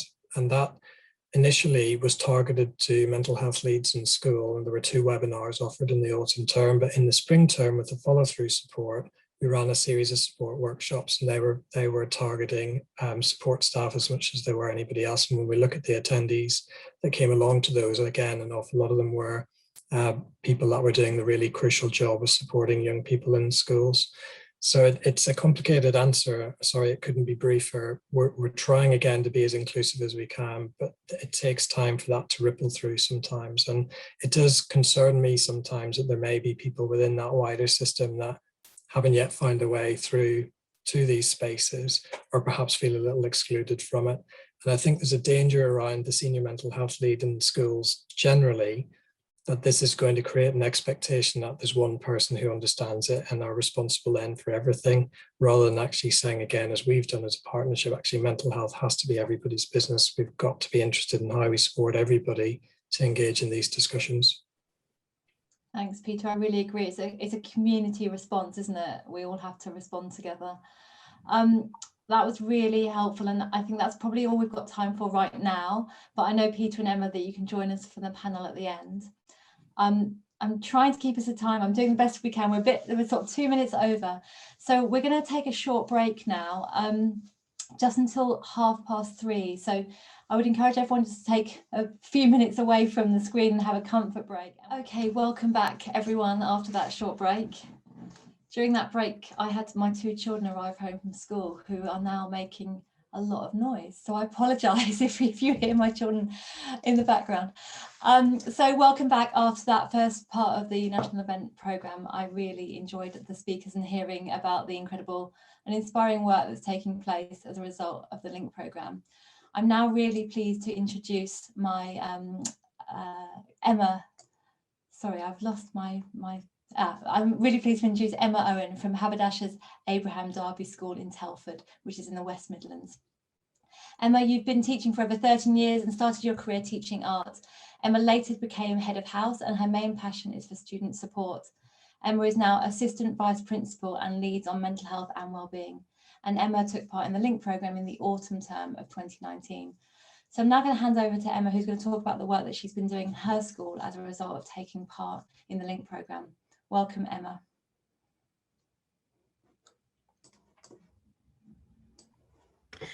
Hi, everybody. I'm really excited to be part of this programme and obviously share with you some of the things that we've done on a practical level as a school, because it's absolutely fantastic to see what local authorities and councils are doing in response to the LINK project. But I think fundamentally, the support in schools is the main thing that we want to be able to focus on.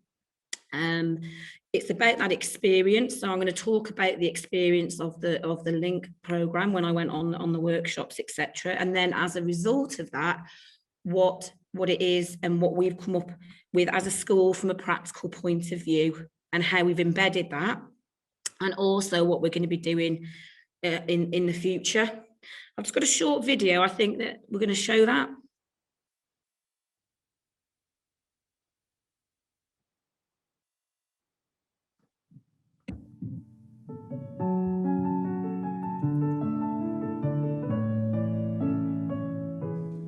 Hi, my name's India Roach. I go to Haberdash's Abraham Darby. I'm year 13 and I was trained as a mental health youth first aider. The Link project was actually an event that Miss Owen, our teacher, went to, and she was able to network and meet mental health practitioners. She actually met Miss Till, who was the woman who trained us, and we were trained quite a lot over lockdown, but we still gained all of the valuable knowledge that we needed. And Haberdash's Abraham Derby is actually the first school in Telford and Wrekin to have a team of qualified young mental health first aiders, and we provide a service to our students here. We show them that it's okay to come and talk to us. We give these badges, and we have all of the guides and leaflets to really show people and to help people with any of their mental health problems. I'm Freya and I'm a student at Haberdash's Abraham Derby. I'm a part of the mental health team, and I just want to talk about how much the Link project has made mental health a priority in our school. As a school, it's allowed us to develop a wider understanding of things like depression and self-harm and notice cues in different students. Obviously, because of the coronavirus, many more students are struggling and have developed more issues with their mental health. And I think the Link project has really allowed us to notice these signs and help them and give them the support that they need to better develop their education without suffering with their mental health. Hi, I'm Debbie Goodrich. I'm the Healthcare Coordinator at Haberdash's Abraham Derby Academy. My main role is to lead the SEMH Hub. It's an area in the school where we work with pupils who've got social, emotional and mental health issues. We offer a relaxing and calm environment which pupils can express themselves, come to terms with things and develop resilience so they can progress within the academy and with their academic studies and social lives. My role also involves working with the mental health support team and Trailblazers, other external agencies like the nurse, the NHS, the local hospitals, Birmingham Children's Hospital, so we can work with pupils who've got physical and emotional needs and we can bring those together. The Trailblazers have helped me through my mental health over the years, and it also has helped students and teachers around the school. From the Link project, we've now trained 2 ELSAs, that's Emotional Literacy Support Assistants, to work within the school.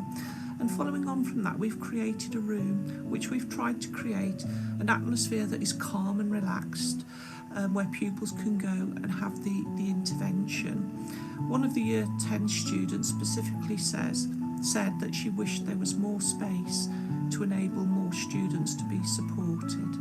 Recently, we've done a questionnaire for students to get some feedback from the users to actually find out what they think of the service we provide. One of the Year 7s simply said it was amazing. A Year 9 said, you can't do more to support the pupils. Somebody else commented we probably needed more space. Another Year 9 said the staff are caring and supportive. The Year 8 pupil said it's the best place for me when I need time to calm down and just need a space to be myself. So the SMH team within the academy are there to enable students to develop strategies that will encourage confidence and success.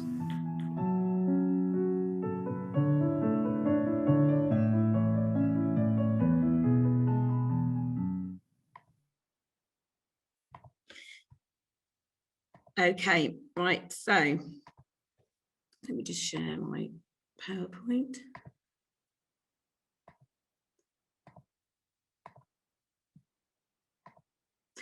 So as you can see there, we've got fantastic things happening within the Abraham Derby based around the Link project. And I think fundamentally that's what it's about. It's about the children and young people and how we can best support them.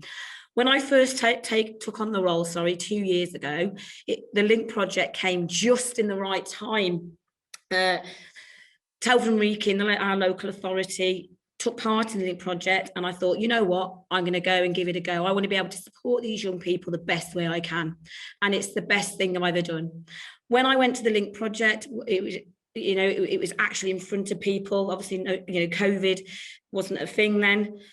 We could network, we could talk, We came up with ideas. I could meet other people from different charities, different mental health supports, which is absolutely fundamental. Before that, I wasn't that aware because the role was quite new to myself. And for me, it was about having, for me, the Link project has a simple aim, but it's had a massive impact on what we do now in our school. So again, like I said, the networking is the key here. It's about finding the right support for our young people. And when we found that there are gaps in the market, but I'm going to come back to that, it's about knowing what's out there and what we can do to support our young people. COVID, we didn't expect it to happen, but it did. And fundamentally, it's been a massive help for me and our school to know what support is out there at this difficult time. So what I've done is I've put together some practical activities that we've done in response to the Cascade framework. So one thing that we did from the Link project is we worked together and we came up with a mental health service directory. So within this directory, it names and it has contacts for all of the services that are available for our young people. As a school, it's very difficult sometimes to understand what it is our young people need in terms of support. It could be from low-level depression, it could be self-harm, it could be anxiety, it could be bereavement. And unfortunately, there is not one size fits all in terms of support. So it's important that we're aware and we can signpost staff and parents and families to that support for our young children and young people within our local authority. So this directory is golden. It's golden.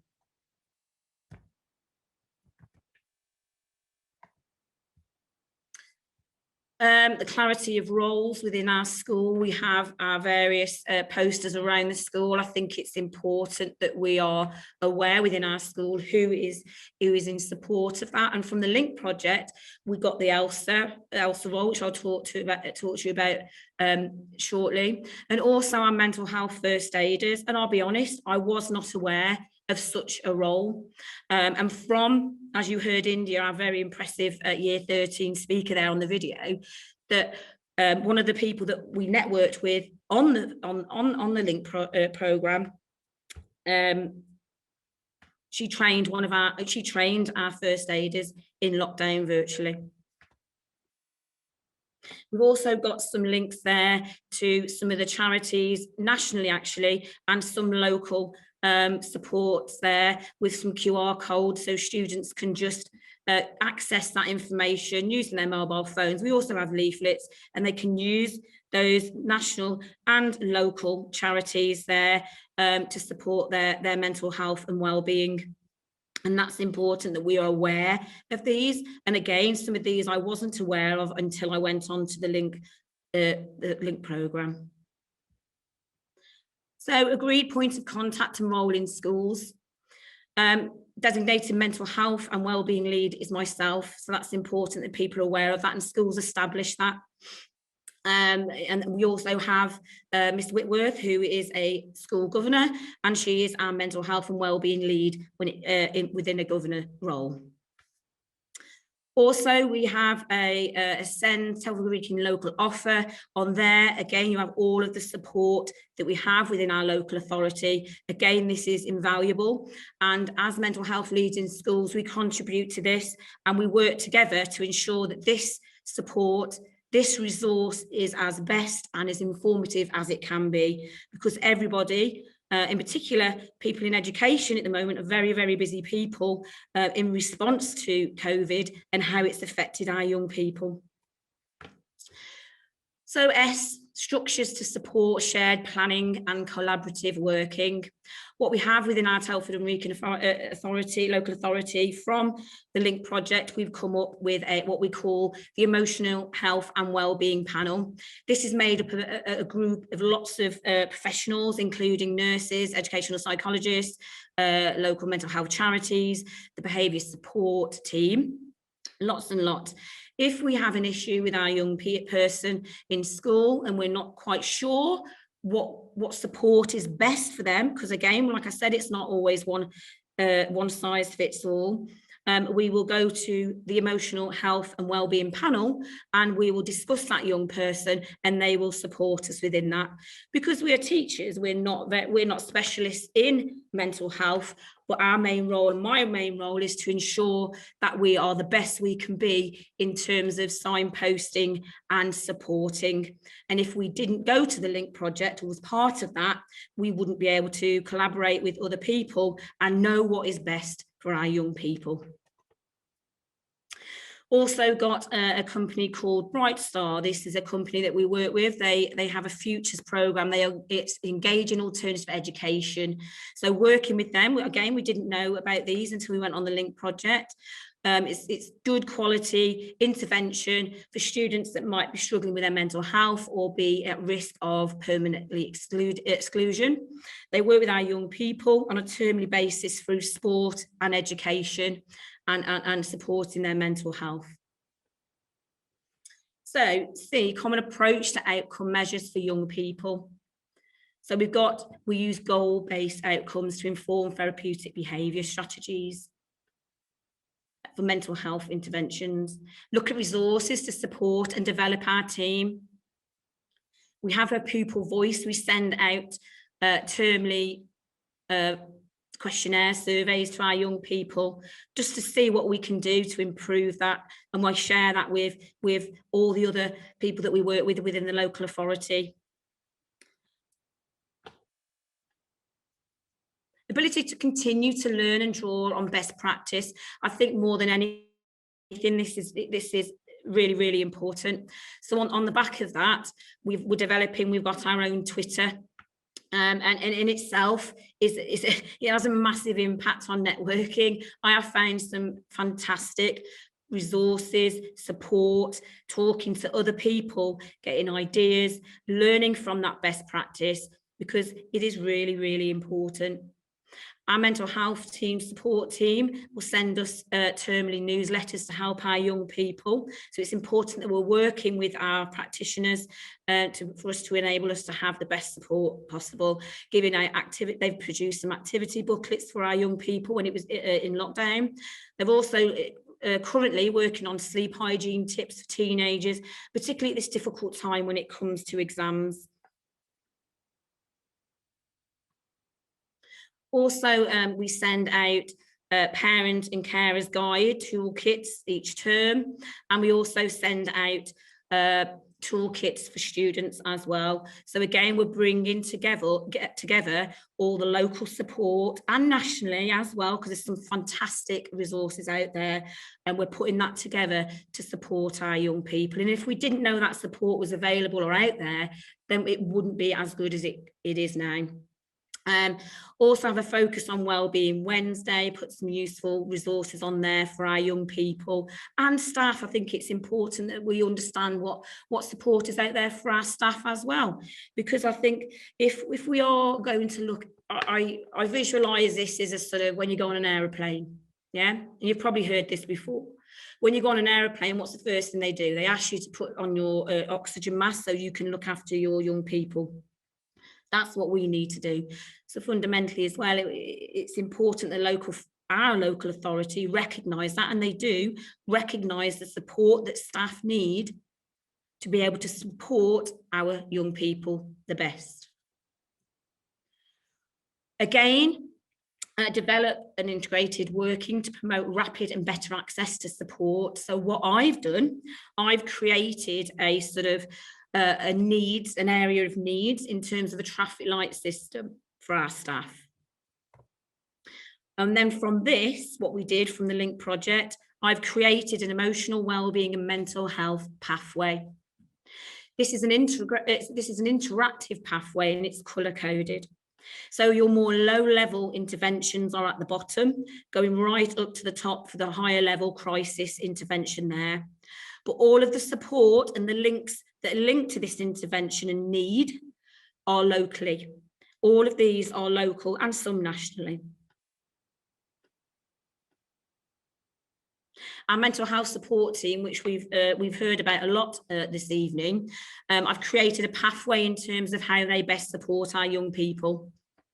And it isn't always the best support. So it's important that we have that pathway. So staff are aware of this. And again, this was a major part of the LINK project, getting introduced to the mental health support team and how they've worked within our school. And I must say, they are, our team that we have in our school are absolutely fantastic. And I've just had one of the mental health support team, she comes in one day a week now, and the impact that they're having on our young people is amazing, is absolutely amazing.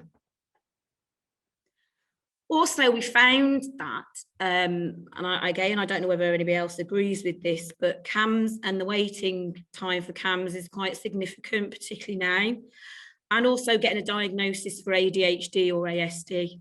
So from the LINK project, I've got contacts from that, and I said we need to improve the referral system, and we need to understand how we can do that, because we had staff spending a lot of time filling in paperwork and then to no avail, not getting the support that they need. So what we've done now for me, you know, having that contact, speaking to people, we've hopefully improved the referral systems within Telford and Wrekin through this this checklist here. So our pastoral team can check this and work with the other systems in place and make sure that they're going down the right path in terms of ADHD and ASD referral systems. Okay, evidence-based approach to intervention. So the main thing there for me is, you know, the sort of CPD aspect. I've just quickly, I've copied some of the CPD that I've done for our staff, which fundamentally is very important.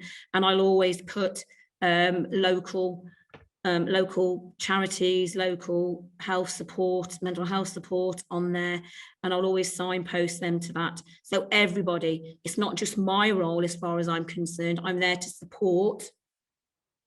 I'm not here to solve, we are here to support, and with everybody else, we can sort of build on that.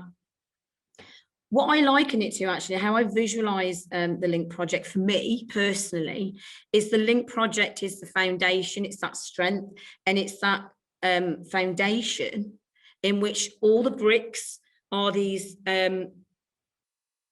people coming together, and the bricks build our community, which is our school.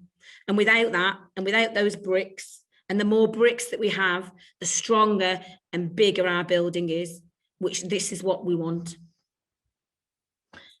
We also have parental workshops. I think it's really important, our stakeholders, working with them and our outside agencies, working on and working with parents. And I'm a parent myself, and I'm sure some of you are parents as well.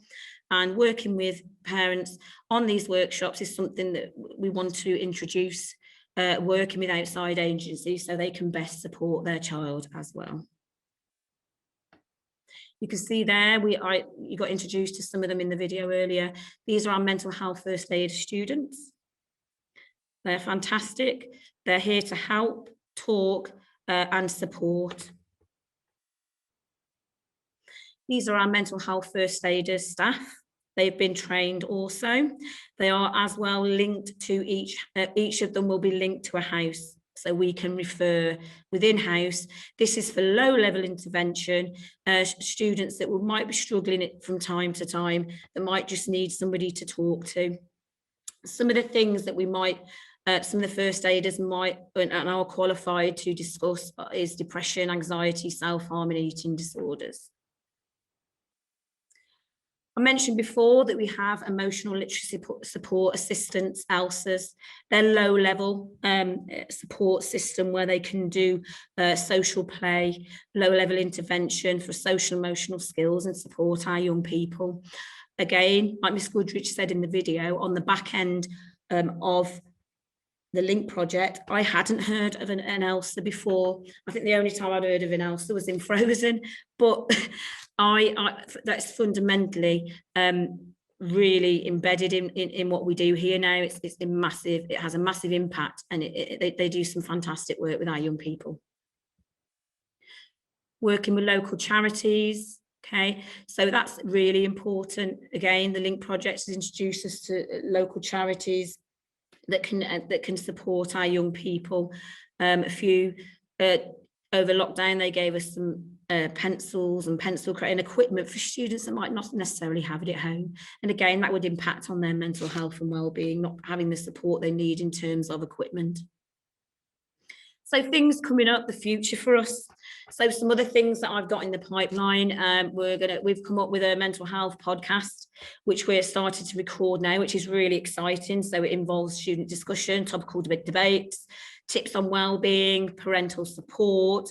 I'm going to get the outside agencies such as Beam, Couth, that sort of thing, and I'm going to get them in, the mental health practitioners. I'm going to get those talking on the podcast just to give some practical, really useful support for our community. We've also got coming up in the pipeline in September. I'm in the midst of starting up the parent mental health and wellbeing PTA. Got a number of parents that are really interested in being part of what is happening within our school in terms of the support that we give our young people. And again, that's fantastic. And I'm really excited about starting that in September. And again, they will be working with other agencies within our local authority and within a question and answering sessions as well. Also, what we're going to do as part of the support for our young people is the peer support programme through the Anna Freud as we are now. So what is the Pupil Wellbeing Ambassador? So wellbeing ambassadors are pupils who have shown a real interest in championing positive mental health and wellbeing. So that's something else that we're going to be starting up in September, and our mental health first aiders are going to be piloting that programme through Anna Freud. So that's it from me, really. But I think it highlights the importance of what we've done in response to the Link project and what we're about to do in response to the Link project. It certainly has opened that door. Particularly for someone like me that was new to the role, it really did open those doors. I'm really excited of how we can move this forward. Thank you. Thank you, Emma. That was so inspiring. You've really taken the Link programme and run with it. It's incredible the amount of work that you've embedded in your school in a short space of time. Emma, we've had a few questions. I think you've really inspired the audience and made people think really about all of the exciting things that they might be able to do in their school and have practical questions. A first one, which I think is key, you talked about the mental health support teams, which I'm aware not everyone has access to at the moment, but you talked about the real difference they're making in your school. I guess two things. I'd like to understand what that difference is. What are they doing? And then also, if someone has asked, how did you go about building those good relationships between school and mental health support teams? What did you do to make sure that it worked, that the mental health support team arrived in your school and it was able to flourish immediately? I think it was communication, regular meetings to start off with, having the gate. I think it's really important because I think Miss Goodridge, who you saw on the video, she's the gatekeeper.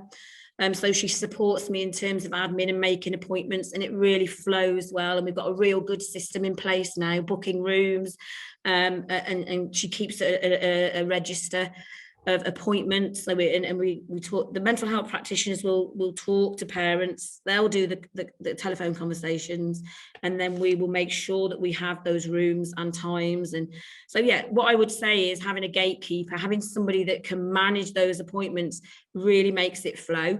And then what I try and do is every half a term, funny enough, this week I'm having one, is have a meeting with the team and just see what we can. It didn't work brilliantly to start off with, like anything that's new, but certainly now it's really establishing it. And there's still things that we haven't got right, but we'll get there.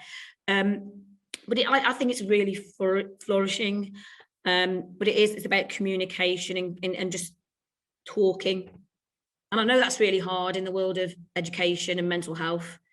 Everybody's really busy, but if you can just set aside a bit of time, just see what's working, what isn't, and then the processes will come from that. But yeah, you said how do we measure the impact? So attendance will be improved of the young person, their general demeanour and outlook, and enthusiasm in class will change. So it's that noticeable change, as well as saying, you know what, because they get the opportunity to say whether they're happy to, you know, disengage with the service, because they have a 6-week window. And a lot of them leave quite happy with that. So it's student voice as well. They fill in a questionnaire after they've done their 6-week programme with the mental health team. Fantastic, thank you. And then I really liked what you said about putting on your own oxygen mask first. I think that's really important. Are you able to just give a bit more detail about some of the work you're doing in your school around staff wellbeing?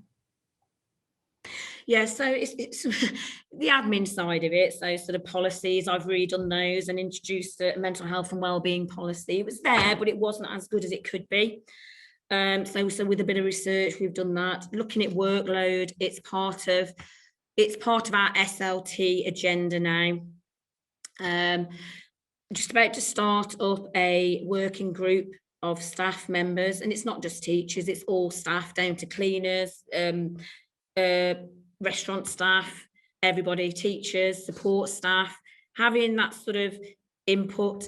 And it's a light-hearted touch as well. I do like a Fizz Friday and we have a little bit of a raffle, and it's just keeping people going, but also knowing that that support is there. In the staff room, there's a display. It's a bit like the one I showed for the students. It's an interactive, I should have put that on there actually.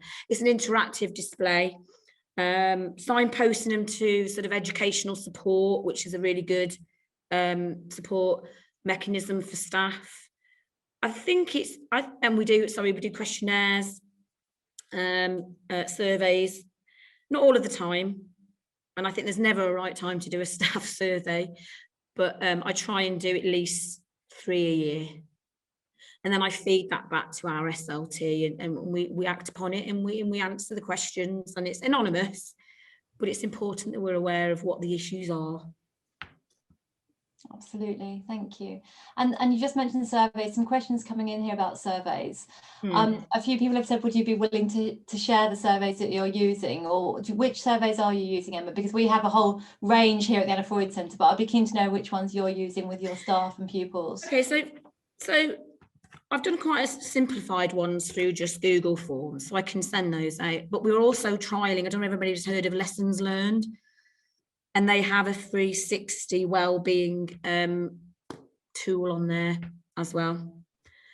But there's lots out there in terms of question and surveys. But it's really important, I think, if anything, just so staff know and aware that they've got a voice, and they have. Yeah. Even just that question, you know, how are you? Yeah, absolutely. Yeah, there are a range of surveys out there, and I would just say to people, there's lots. Don't feel that you have to make something from scratch, because you don't need. There's lots of things out there. So we can share links with colleagues later, but we have a staff survey that people can freely download and use from our website.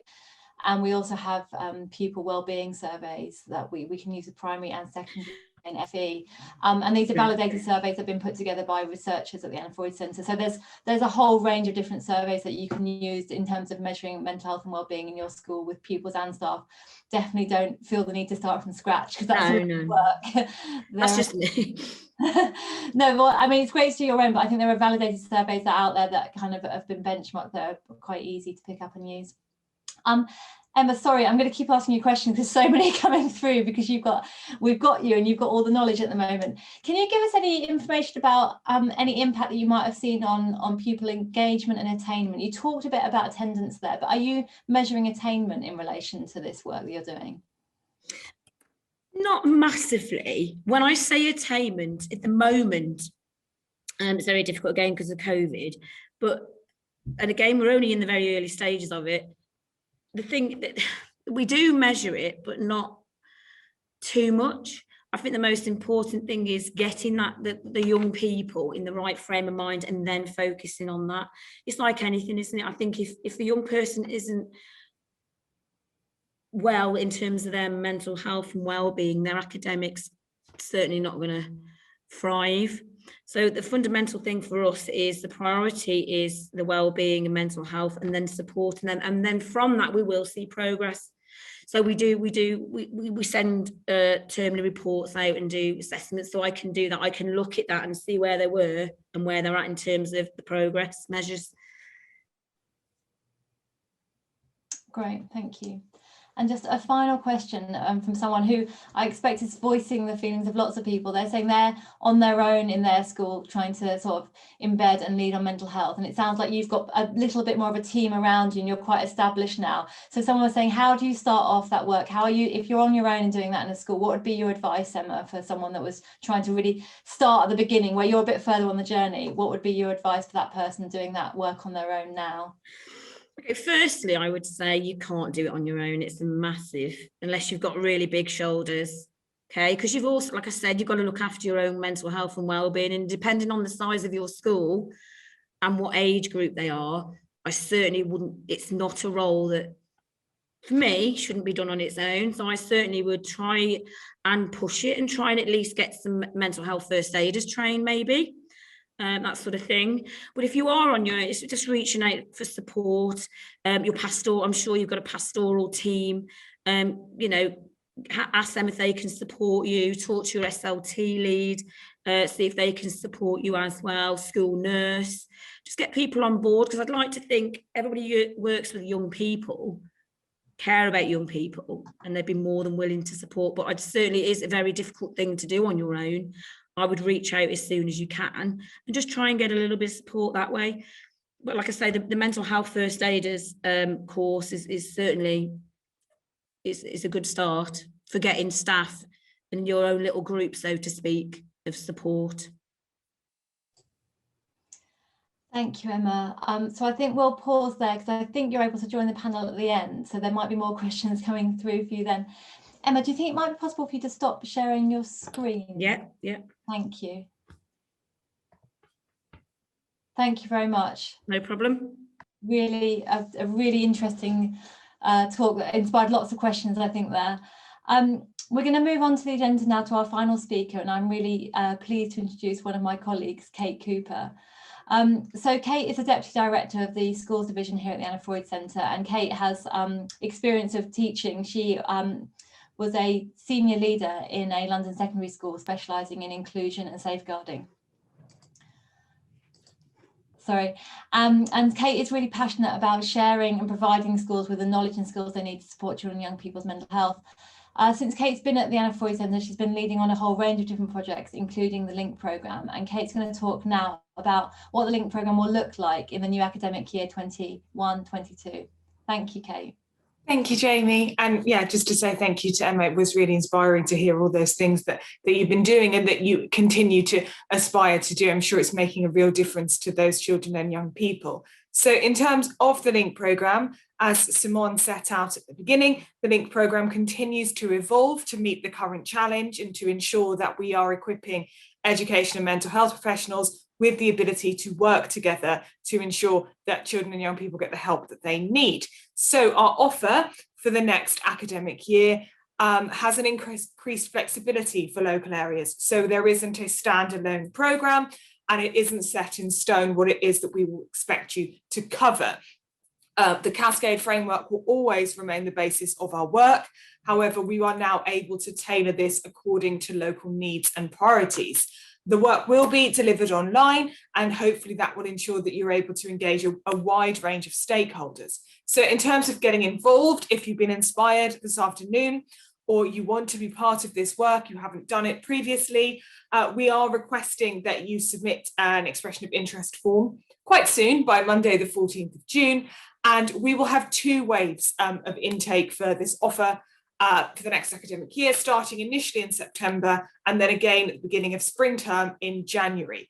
We will also be bolstering this offer with free resources that will be available for all, even if you're not going to participate until wave 2 in January. So that is the information there. I'm sure one of my colleagues will put that in the chat for you to be able to find those links if you do want to. And now I'll just take one moment to just briefly explain what that will look like in terms of the programme and how we aim to help you facilitate joint working. So we will start with a survey. So we will gain that information. We heard from Emma how important it was to ask those questions of staff and of colleges to make sure we know what the need is and where the need is.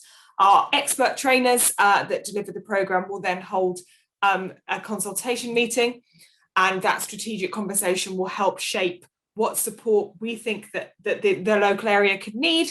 And then we will deliver those tailored support sessions based on the Cascade Framework. And to ensure that you are on the pathway or accessing the support that you need, there will then be review meetings to ensure that you are making progress towards that gold standard that we know all local areas do want to achieve. So we really do hope, if you've not been involved, that this is an offer that you think could benefit your local area and support your schools and come to some of those outcomes that we've heard from wonderful speakers today. Thank you very much.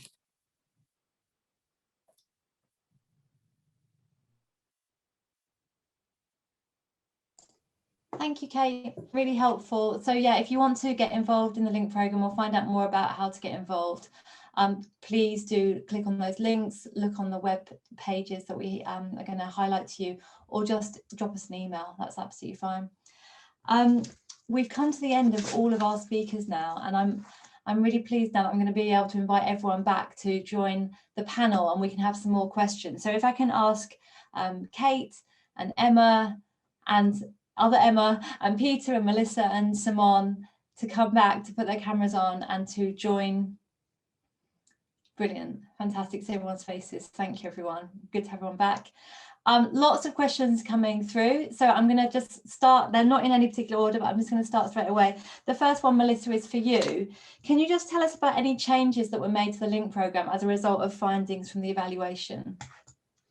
Yeah, so there's been a number of things. So there's been changes to the link program going forward that we'll do, and so I'm assuming that's what the question is referring to. I'm not sure that they've specified, but basically we've drawn on findings throughout the link program, and so we've been monitoring really carefully people's feedback about what's been really helpful and what maybe has been a bit more challenging. And so one of the things which has been a change sort of earlier on, obviously, is the online format, and that was due to circumstances beyond everyone's control. But that's something that's going to continue even as things start to open up, because actually the feedback has been that while people miss being face-to-face, doing things online has actually allowed for greater flexibility for attendees. So whereas before it was really difficult maybe to take the time out to travel and to get into a room for an entire day, having the flexibility to do that online and to kind of dip in and out if necessary, and to have a more tailored approach is really important to attendees.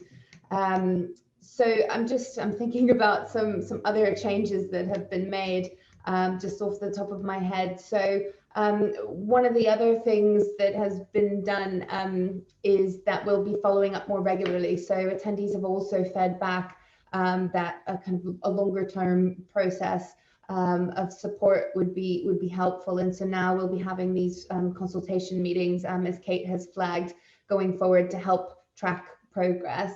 And something we'll be also starting to think about is, helping areas to continue to support their own tracking of progress. That's always been part of the program, but it's going to be a bit more center stage and supporting areas to do that using goal-based outcomes, using other standardized measures, and then continuing to use the Cascade Framework. I could probably go on for quite a while, but I'm sure there's other questions. So hopefully that answers the person's question a little bit. Thanks, Melissa, helpful.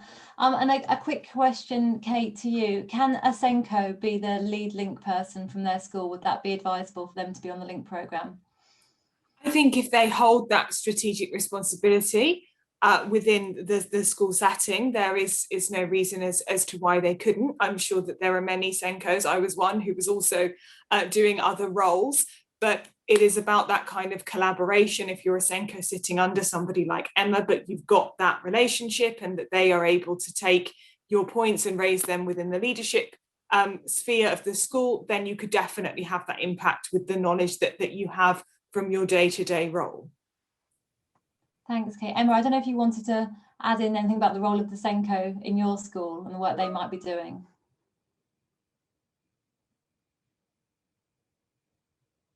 Mute. There we go. What's going on my computer? You won't unmute. Oh, it's yeah. The SENCO work very closely together because obviously with the SEMH hat on as well, which is it's an important part of the thread going through SEND, that mental health support. So we work quite closely together as well. I'll know things that she doesn't necessarily know, and vice versa in terms of the support that's out there. So yeah, I think SENCO would be a good call. Thank you. And then Emma, while I've got you here, questions about funding. How is your school funding some of the work you're doing, particularly, for example, the training for mental health first aiders? Well, we were fortunate to have grants from the Haberdashers. So I applied for a grant to support. Get the staff trained when it comes to the staff. With the mental health first aiders, the youth year 13s, very, very lucky. Like I said, we met the trainee who actually is a parent of somebody that comes here. So she did it for free. Brilliant. I'm sure there is funding out there. It's not, I can't remember how much it was, but it's not overly expensive for a group of young people, or the training for the mental health youth is very similar to the adult one. Yeah. I think it's a 2-day program. Is that right? Did you? Yeah. Yeah. Or they can be quite flexible if you need to be, if you're teaching and stuff, because it can be quite hard to get out. Yeah, definitely. Thanks, Emma. Peter, have you been doing any work in Durham around training young people in things like to be mental health champions?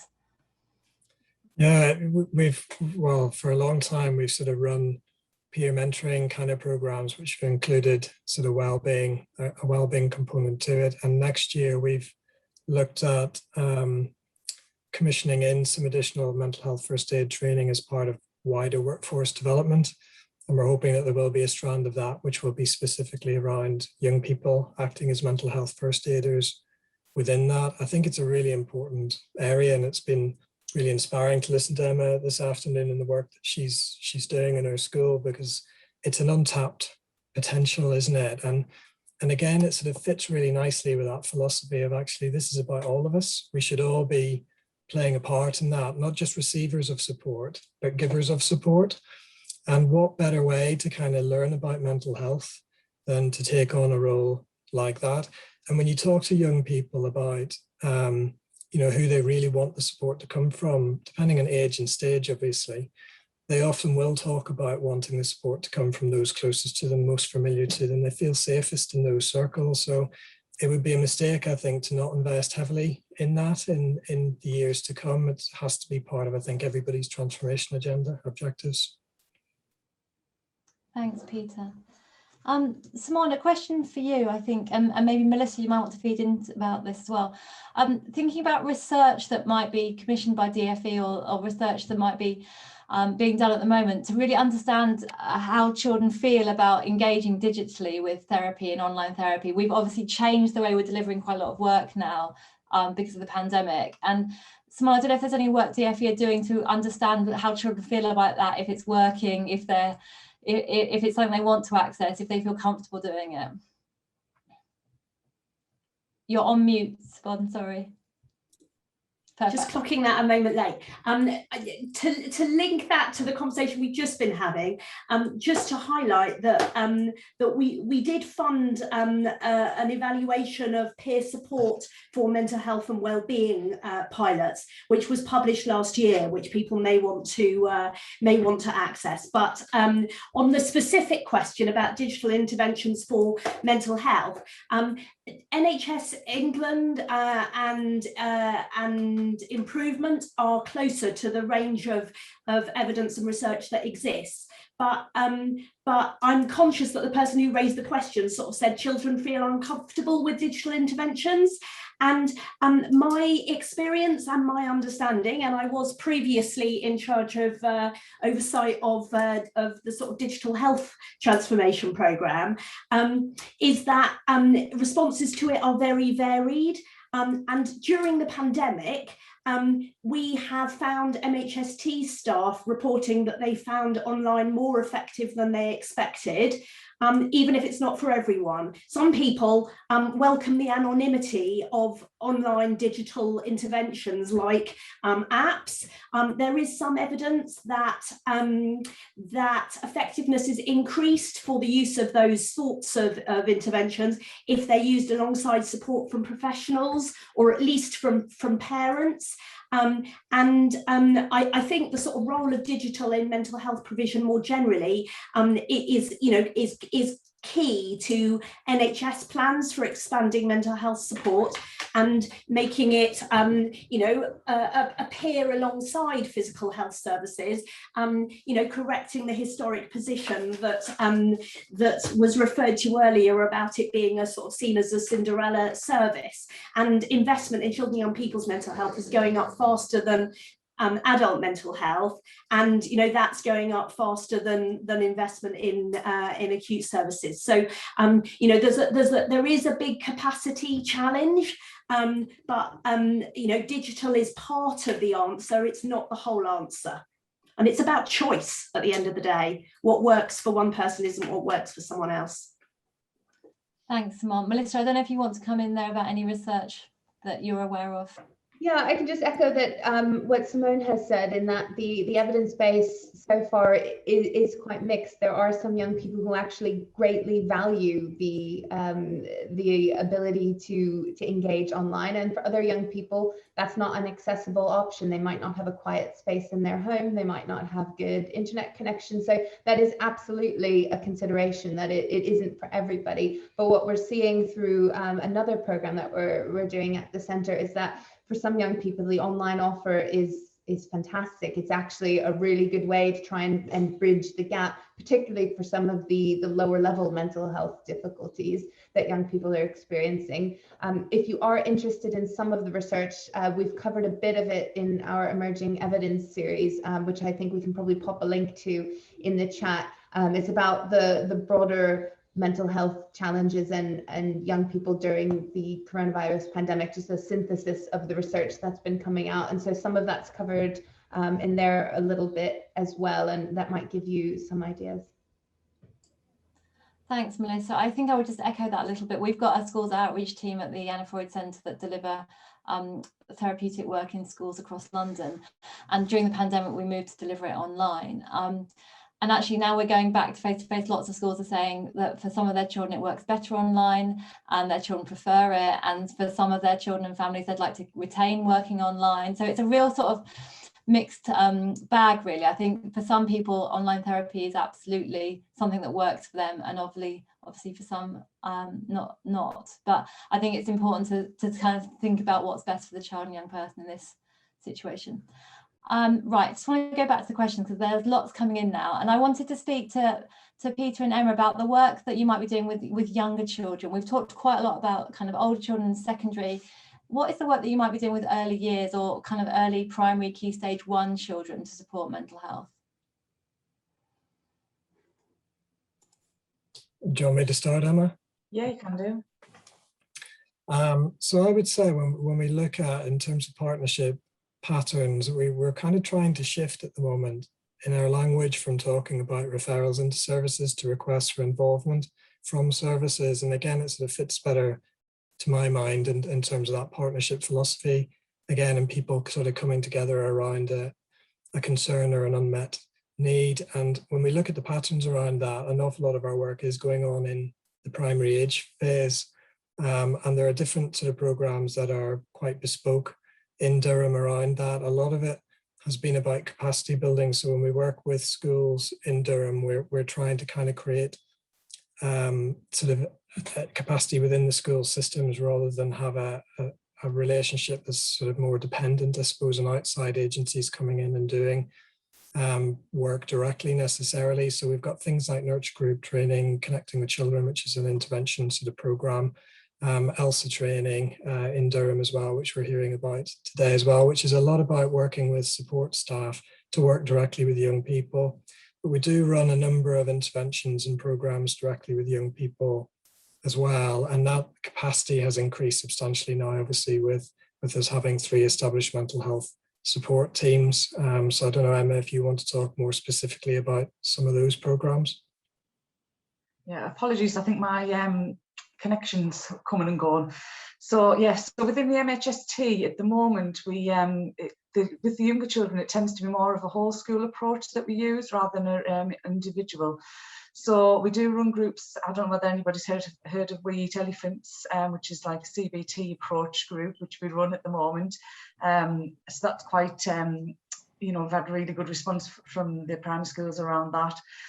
The team also provide parent-led CBT, so that's for working with parents of children. So anybody in primary school age, they would tend to work with the parents rather than with the child. However, like Peter said, we do have bespoke packages as well, and also we have our advisory teachers within our team as well. So sometimes there will be individual interventions delivered, but most of the time it's the whole school approach.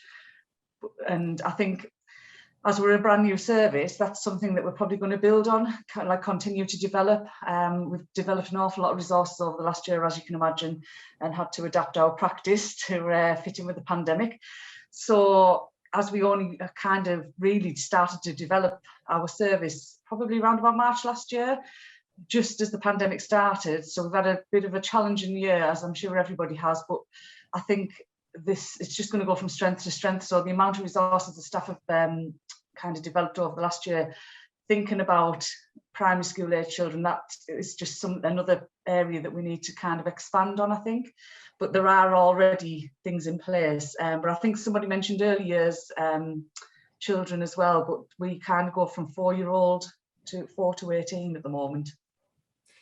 Just add in, I mean, there's also, we do use some of the Anna Freud programs as well, mindfulness, strategies for safety and well-being and relaxation, but something a little bit different to all of those sorts of things that Emma's mentioning is we engaged in a piece of work through the Healthy Minded Commission with Schools North East a couple of years ago, which was very much focused on what young people can tell us about mental health and mental well-being. And that was a pilot at the time, which was about us trying to get young people talking about mental health in schools, but in everyday ways, because when we initially started to explore this, we realized that young people, they didn't really talk in the way that we're talking today about mental health. They have a different way of thinking about it, a different way of relating to it. But when you can find a way into having those conversations, what you start to see a lot more clearly again is the factors that are impacting on them. I think Emma made this point when she was giving her presentation, was you can't take a one-size-fits-all approach to meeting need. You've got to understand the factors that are impacting on the well-being and resilience of your young people. And the best way to do that is to sort of open up and to have these conversations with them. So that provided us with a bit of a structured framework for working with young people from year 2 up. We didn't work with any young people below that age because it probably could be done, but we haven't got around to doing that yet. But we find that the sort of the structure for the framework for discussing this with young people worked from year 2 all the way through to about year 10, which was the highest we went with it. But schools then, because they were directly involved in facilitating the discussions with us at the time, then had that sort of information, that insight that could feed directly through into their planning. And again, from a whole school approaches point of view, that just gives you a little bit more sort of a sense of what your priorities maybe could or should be. Thanks, Peter. Simone, I don't know if you wanted to come in there about any work specifically for Key Stage 1 and early years primary. So I'm conscious the question was kind of a bit more in the early years space, and I should be clear a bit, as Emma has already said, that the programme is really about support in schools and colleges, but you're absolutely right that you know, healthy young minds before that are really important, and DFE's work in the family hub space and in terms of the information for parents and the guidance to childcare providers that's been given during the pandemic very much has a sort of emphasis on social and emotional development as a core part of what early years is about. So I think you know, in primary, I think the sort of wider range of prevention and support for identification and early support and and referral or request for further involvement, which is very much in keeping, Peter, with what Claire, God, I've gone blank, sorry, Murdoch, the National Clinical Director for Mental Health in the NHS, talks about in her approach. So yes, all of that I think applies. Thank you. So question to the whole panel, have you found the move to integrated care systems has supported joint working? Do you think there are any opportunities arising from this new proposal for integrated care systems? It's a tricky one. Peter, I might pick on you. I don't know. It's very early days, isn't it, to know kind of whether it will or whether it won't. One of the things that does every now and again cause me a little sort of shiver of nervousness, though, is whenever we attempt to become ever more efficient and work at an ever more removed level from local areas, that we lose the individual community voices and the ability to really differentiate the support and the support system in place. So I suppose one of the things I would be interested in seeing as we move forward is how they're going to strike a balance between working at in ever bigger sort of geographical areas to get the sort of the commissioning arrangements and everything else as efficient as possible, while at the same time really listening and understanding what the local needs are and allowing local stakeholders to play a fully active role in shaping up the provision in their area. If we can do that, then, you know, it's win-win, isn't it? But I have a little bit of nervousness around it, and I think it's very early days, so it's hard to know at this stage what the impact's likely to be. Agreed. Yeah, thank you, Peter. So anyone else from the panel wanted to add to that? But I would agree it's very early days. I mean, I can come in if it's helpful, Jamie, just to say that I think a locality approach is often needed, even, you know, within local authorities and within clinical commissioning group areas, and that local focus will be, of course, all the more important and necessary as a sort of essential part of the way of working of an integrated care system, which, for those who aren't familiar with it, is the sort of new structure that the NHS will be moving to in organisational terms. And from my perspective, the key thing during this sort of a change in structures is that often it's relationships between people, and that hard fought progress that Peter and Anne and Emma have described, that needs to be protected through that. And in a way, sort of how the LINK programme works with those evolving structures will be important in that. And for those that have participated already, you know, to preserve it and maintain relationships, even if individuals change or sort of remits change through the transition. Helpful, thank you, Simone. Kate, there's a question for you from someone in the audience who says they're a small special needs school and they can't see what LINK will look like for them. There's someone that's on their own, they haven't been given responsibility yet, and they haven't got lots of support, and they're not really clear about what their role might be. So I guess I'll start off with you, Kate, and then I wonder, Peter, if you could expand on some of the things that you've done with SEN schools in relation to the LINK programme. I think if the LINK programme is something that's offered within the area, that, you know, being a small school, you are due to gain lots, because again, if you're meeting, like Emma described, all of those different networking relationships that you can build, or ideas that, you know, may not have come to you because your teaching pool is smaller than a larger secondary school. And also, again, you know, if you're a special needs school, the level of expertise and understanding in some of those areas that you would be able to share with others who maybe are working in a more mainstream environment. So I would say that the programme itself would be hugely beneficial, as I think it can be for all schools, but especially if you feel that you are very isolated and alone in your current role, because there will be like-minded individuals and then external services. And when Emma was talking about that kind of directory that often comes out of the programme for people to know what is available and where, might really help you in terms of kind of balancing the level of need. Would be my answer for that in terms of participating in the programme. But Peter, you could speak more specifically to SEN. Yeah, we've had probably about half a dozen special schools in Durham now that have worked through the Link programme, and all of them would say what you've just said, Kate, which is it's been a really helpful process. The factors that impact on the well-being of young people in special schools are no different to the factors that impact on the well-being of kids in mainstream settings. So staff, feeling a part of that wider support system, understanding what they can tap into and how best to go about doing that is a really important part of empowering everybody to get the right support to young people when they need it. But the frustrations that they experience can be slightly different, because they'll often draw from a much larger catchment area, or well, certainly our special schools will draw in from a much wider catchment area. So there's some complications then in terms of, well, which early intervention team would they access support from? And that got us think. So again, for us as a partnership, that got us thinking slightly differently as well, was that actually some of the ways that we've traditionally linked with education settings worked well for mainstream, but less well for our special school colleagues.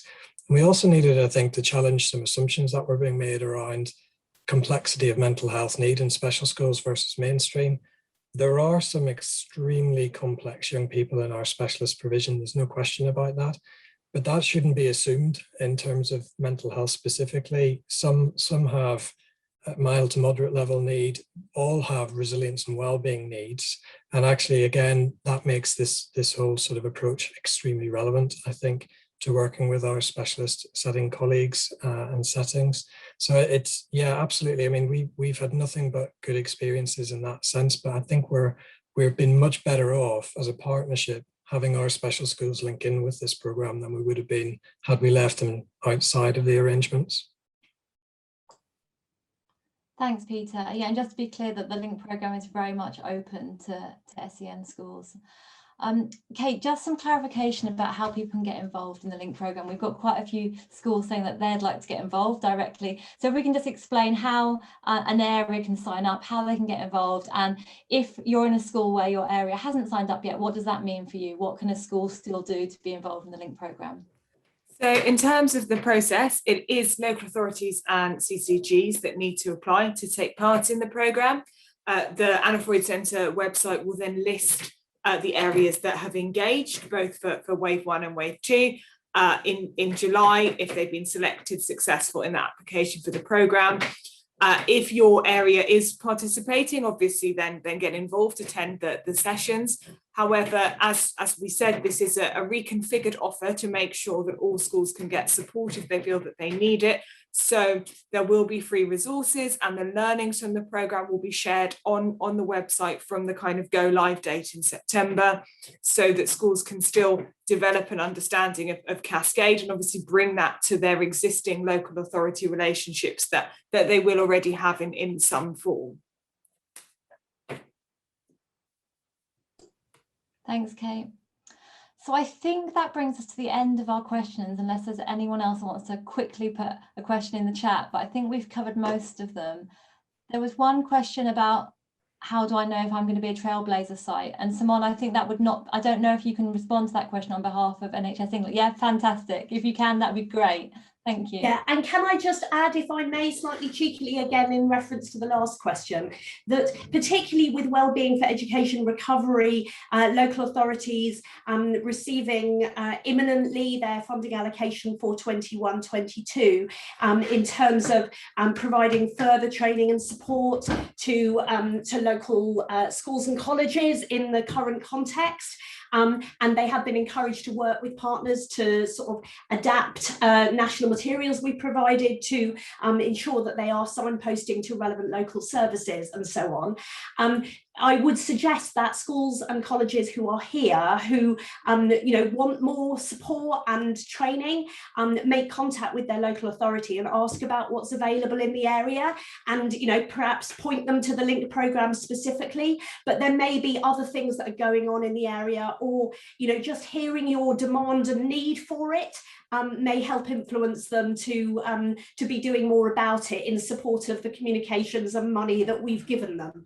So please do that. And on finding out about new mental health support teams, Regions have been identifying the areas that will be funded to establish more teams. Most clinical commissioning groups will now know if they're likely to receive funding, and they're getting templates that they can adapt for timely local communication with partners. The local process for identifying which schools and colleges will participate, which should be agreed with education partners, will likely take a bit longer. So if you're a school or college wanting to know if you're going to benefit from a team, then I imagine it will take a bit longer. But for the teams that are going to be set up during the next academic year, I'd expect that you might certainly be, if you're going to have an opportunity to be involved during that year, start to hear something about it before the end of term. So I hope that helps. And I think there was a question about, oh no, I think it's been adequately covered. It's fine. Is that all right? That's really helpful. Thank you, Simone. I don't know if we're probably going to close shortly. Was there any final thoughts or anything you wanted to share, Simone, that we haven't covered? I mean, just what an inspiring set of impressive, bits of work going on locally. And hearing from Emma in the Haberdash's, I'm afraid I haven't got the total name of the school, Haberdash's Abraham Darby School, really helps on one of the Wellbeing for Education Return webinars that was done earlier last year, as we supported local areas to support schools and colleges. Telford and Wrekin was an area that has been in my head ever since as an area that's done really impressive local area work. And what's great to hear here is how that's been, how that has fed through into the real world of children and young people in a school. Because as Emma implied, we can talk all we like about what goes on in terms of partnership at local authority and CCG level, but actually unless it impacts on kids, it doesn't matter. And I think the point for me is that what sounded really impressive by way of partnership working at a strategic level in Telford and Wrekin is clearly the backdrop to what's gone on in your school, Emma, and has supported and enabled that. And similarly, I've heard really impressive examples from both Manchester and Durham, Durham happening to be one of DfE's opportunity areas as well, about what's been done in individual schools. And now I'm hearing the other side of the coin. And I think this just sort of helps reinforce yet again how we all have a role to play, and by talking to each other, even amidst all the busy pressures on us, we can do more together than we can apart. And yes, it's difficult, and yes, it's time consuming, but there's lots out there that can help. And making connections with your partners and colleagues in similar positions, and actually trying to increase the support for you in your role. If you're in a school with the governors, with the board of directors of an academy, is a real route to getting more support and to getting mental health and well-being to be everyone's business, as it needs to be. Thank you, Simone. Yeah, and I think that was really summarised how inspiring the event's been this afternoon. It made me feel very proud to have been working on the Link programme for the last 6 years and to see the incredible impact it's had. Peter, we've been working for a long time now together with through Durham, and to see the changes that have come about are truly inspiring. So I just wanted to take a moment to say thank you to all of our panel members, particularly to Peter, to Emma Cook and to Emma Owen, and to Anne, who's no longer here with us today. But thank you, because hearing your stories, as someone just said, makes it come to life. It makes us really understand the impact and the change that it's having on children and young people in schools up and down the country. So thank you very much. And thank you to everyone for joining us today. It's been a long event and it's a long time to sit and look at a screen, so I appreciate people staying with us, but I hope everyone has found something really inspiring to take with them, something practical that they might want to be able to take back to their school, or as Simone says, to feed up to your local authority or to CCG to say how you want to get involved in the LINK programme, or how something you've heard today makes you think of something you want to do in your local area. So thank you to panel members, thank you very much to audience members. When the event ends, you're going to be redirected to a feedback form. I would really appreciate it if you could take a few moments just to fill out that form, just to tell us anything that you've learned or anything that you found useful. And if you want to find out more about the LINK programme or any of the other things we've talked about today, the peer support programme, or any of the other issues or evaluations that we've talked about, please do have a look at our website or get in contact with us via the email address, and we will get back to you as quickly as possible. And as I said earlier, we will share our slides and a video of this event in about a week's time with everyone. So thank you to panel members. Thank you very much for joining us, and hopefully see you again soon. Take good care. Thanks. Bye-bye.